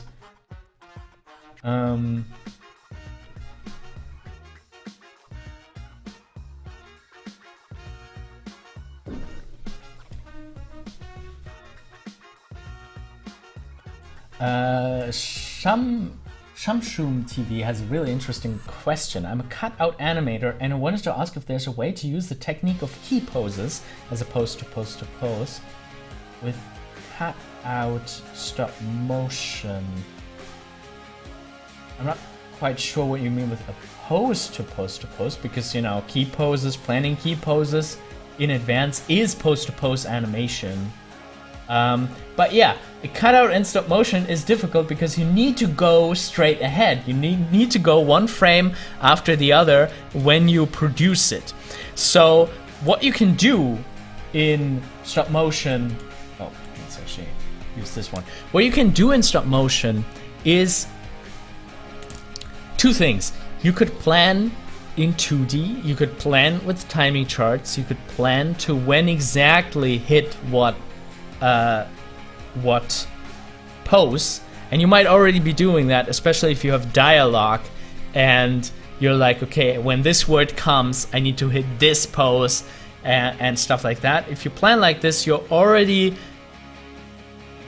going as much pose to pose as you can in stop motion animation, because in stop motion, at the end of the day, you still need to generate frame 1, 2, 3, 4, 5, 6, 7, 8 in the row.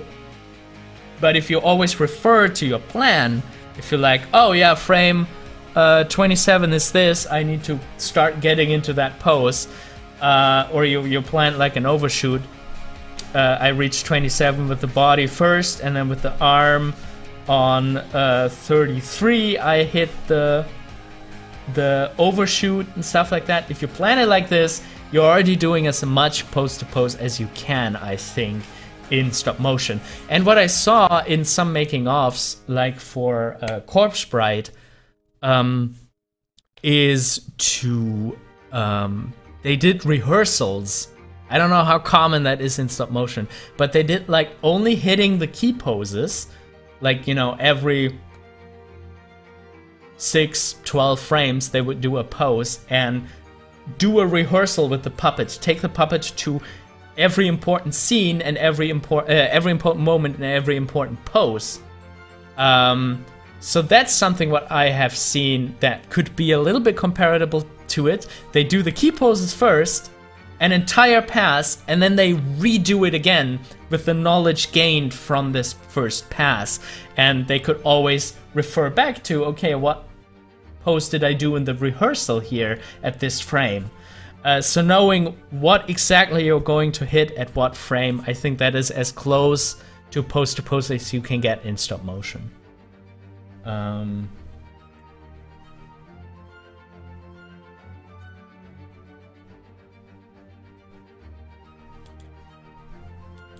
Your favorite animation ever? I'm a huge fan of Avatar: Last Airbender 2. Like, like that's a series that I recommend every time for somebody who wants like an adventure kind of epic series. Like Avatar is one of the best, definitely. For movies, I don't know. It's really difficult to pick for me. Oh, Akira, yeah, Akira is awesome.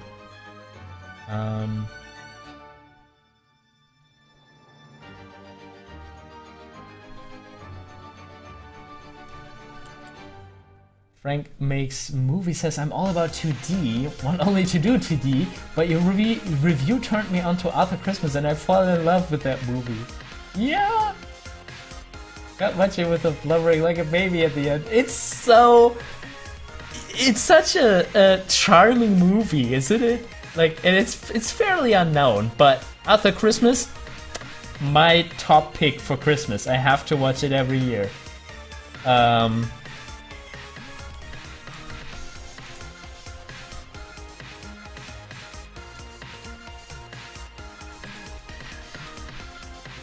Alrighty.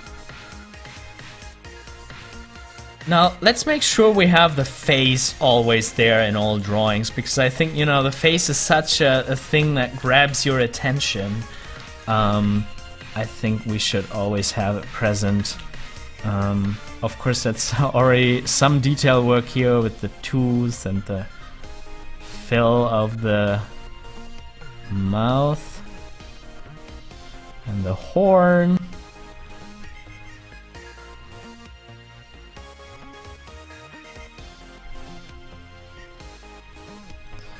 But I think it will be worth it to really judge the expression. Oh, you guys can't see. To always judge the facial expression. I really like the Prince of Egypt, says LDV. That's what got me into wanting to do animation. Never have cried in the beginning of a film, but that movie, first few minutes, I was in tears. I have to rewatch that one again too.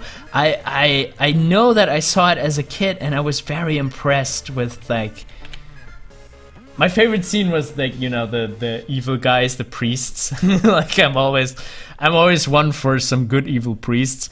But yeah, I mean, obviously really good animation from James Baxter and his crew. All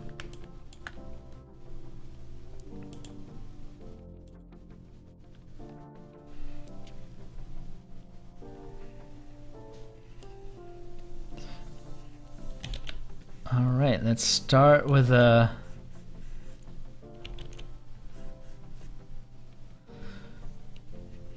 the wider smile at this point.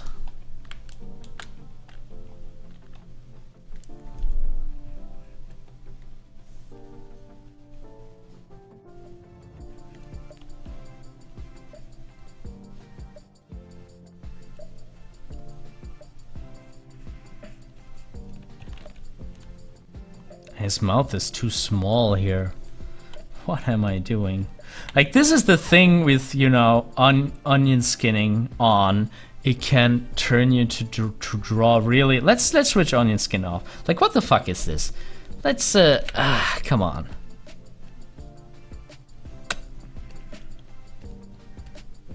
Like, his face is getting too long and stuff. You know, that's the danger with just following the onion skin too closely.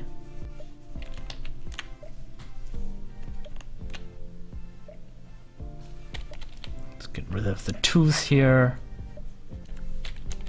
and flip through it, and that's much better, isn't it? Ah, look at this 3D-ish head turn. Like, I love how, like, the horn is giving us a head tilt. Like, that's so nice.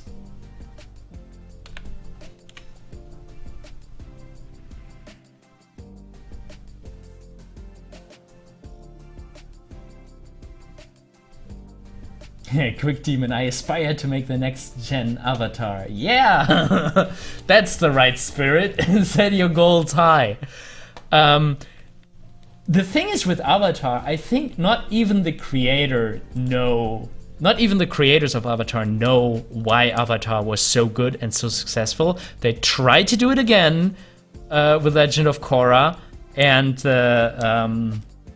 Dragon Prince, but the emotional depth and the emotional believability, I feel like is missing from the, like, they try their best, they have awesome fights, they have awesome scenes in there, but in Avatar The Last Airbender, everything, like, it's a perfect puzzle. Good, they have some filler episodes, stuff like this, but, you know, the overall thing is, like, it's the perfect hero's journey, and the characters are so like they're doing this dance around their individual goals and needs and wants and coming to terms with themselves and learning and growing and stuff like this. And Avatar: The Last Airbender is just the perfect dance around these topics and these developments, and then it comes together in this big amazing finale.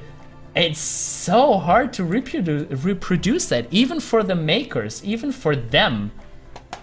All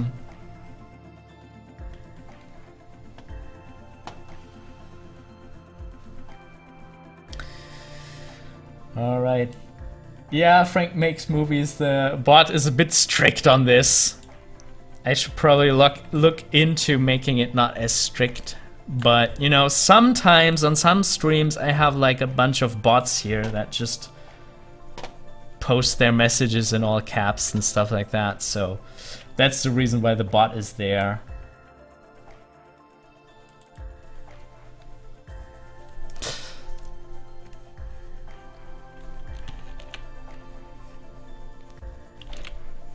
Alright, let's make sure we actually stretch the face as well.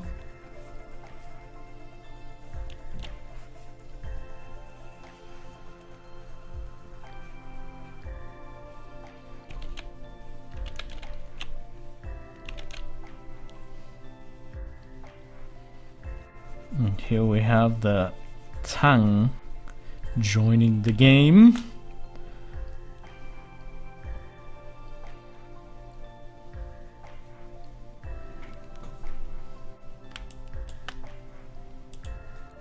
I think once the face is here, it will be look a lot more complete. Now let's go backwards here. We're gonna have to hit that green post, that key in the air. So let's draw an east that's very close to it.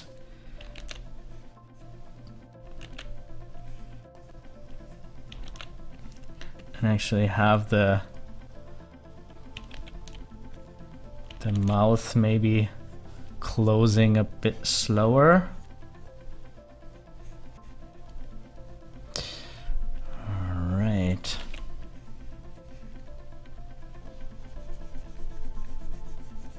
Just so you guys know, I have to go soon. Gonna have to go to lunch. Oh, we actually forgot the arm here.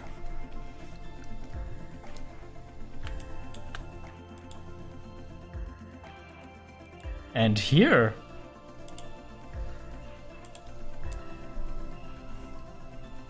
I'm not doing a very focused job here, going through it systematically.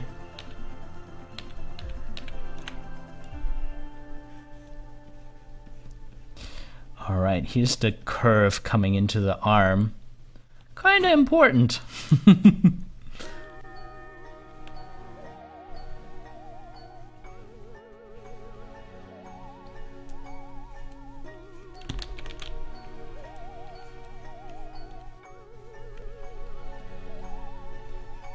Alright, and we're going backwards through these frames.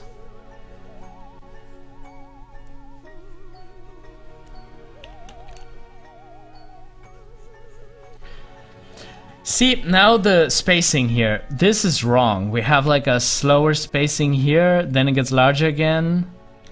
It shouldn't be like that. We want it to hit a very soft end here. So I'm gonna move this up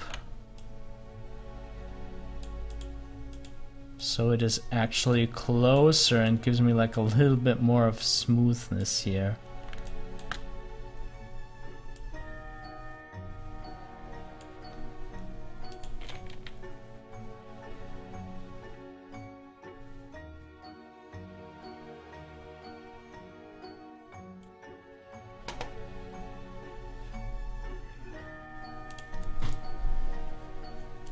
Oh no.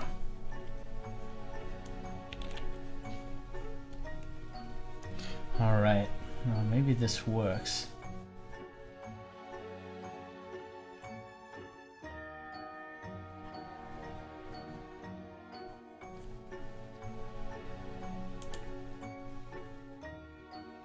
Thank you, Shizui.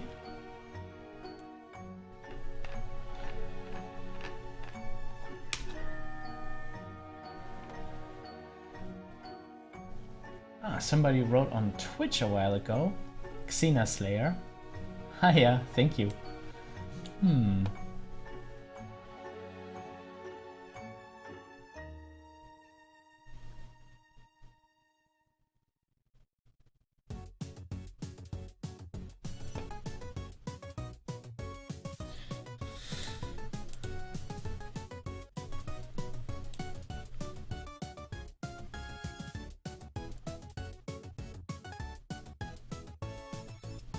And we can actually have an ease going on in the face, like even when it's coming down, when it's starting to come down, the upper end can start going down of the mouth, and the lower end is still going up a teensy bit.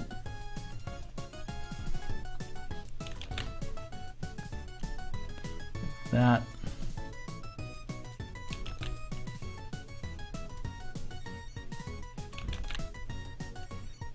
And the tongue is starting to go up because there's some gravity on that tongue. Or some drag, at least, into the upper direction. Now we have, again, to make sure that we have a good ease here.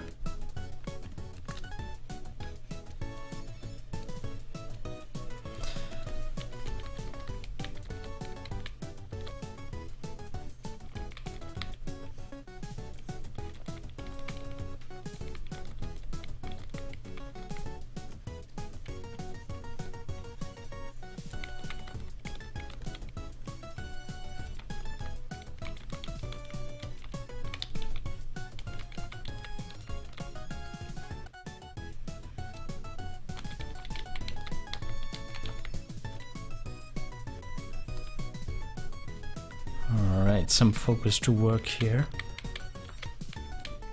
Alright. Okay, I think I have to go for my lunch break, guys.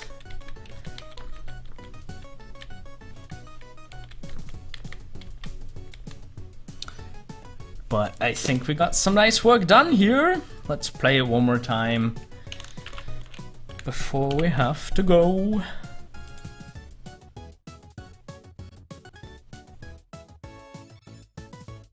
Yeah. Yeah, now that the mouth is there, it feels a lot more complete, doesn't it? Alright. Okay, thank you all so very much for joining this live stream. I had a wonderful time talking with you guys about animation series and favorite films and animation software, and as always, it was a blast. I am very looking forward to the next live stream.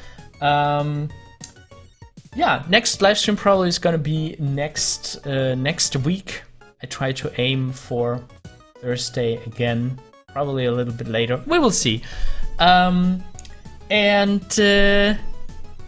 just one last time, we have an animation course that you can join at animatorisland.com/2D. Let's see if I can bring up the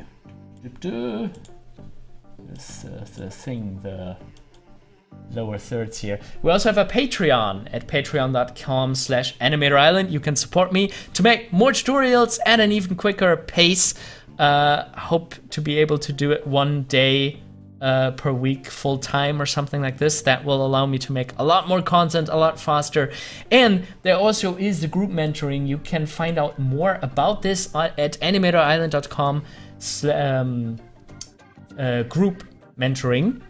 And yeah, the group mentoring is a tier on Patreon. If you join in the group mentoring tier, you can join a a monthly group call where we get together. You can bring whatever you're currently working on and get feedback from a professional mentor like me. And yeah, I'll draw over your animation and your art, give you tips and tricks and advice and exercises to become an even greater animator and stick to your deadlines, get stuff done. That is the group mentoring on Patreon. And we also have the 2D course, animatorisland.com/2D, and the animation we did today of this monster jumping up and down is going to be one of the tutorials that is going to be released hopefully next week. I'll try to get this done in a short version so people don't have to watch hours and hours of live streams to find out how this animation was done. Yeah. Quick Demon, I'm glad you had fun. Alrighty. I don't think you can send messages on YouTube anymore. They had that at some point, but I think they got rid of that.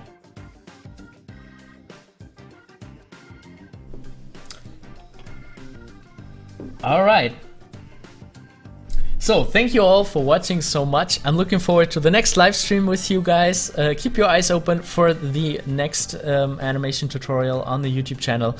Have a great, fantastic day, and keep on animating yourself, because only doing animation will actually make you better. Yeah, thank you so much, and hope to see you again soon. Bye bye.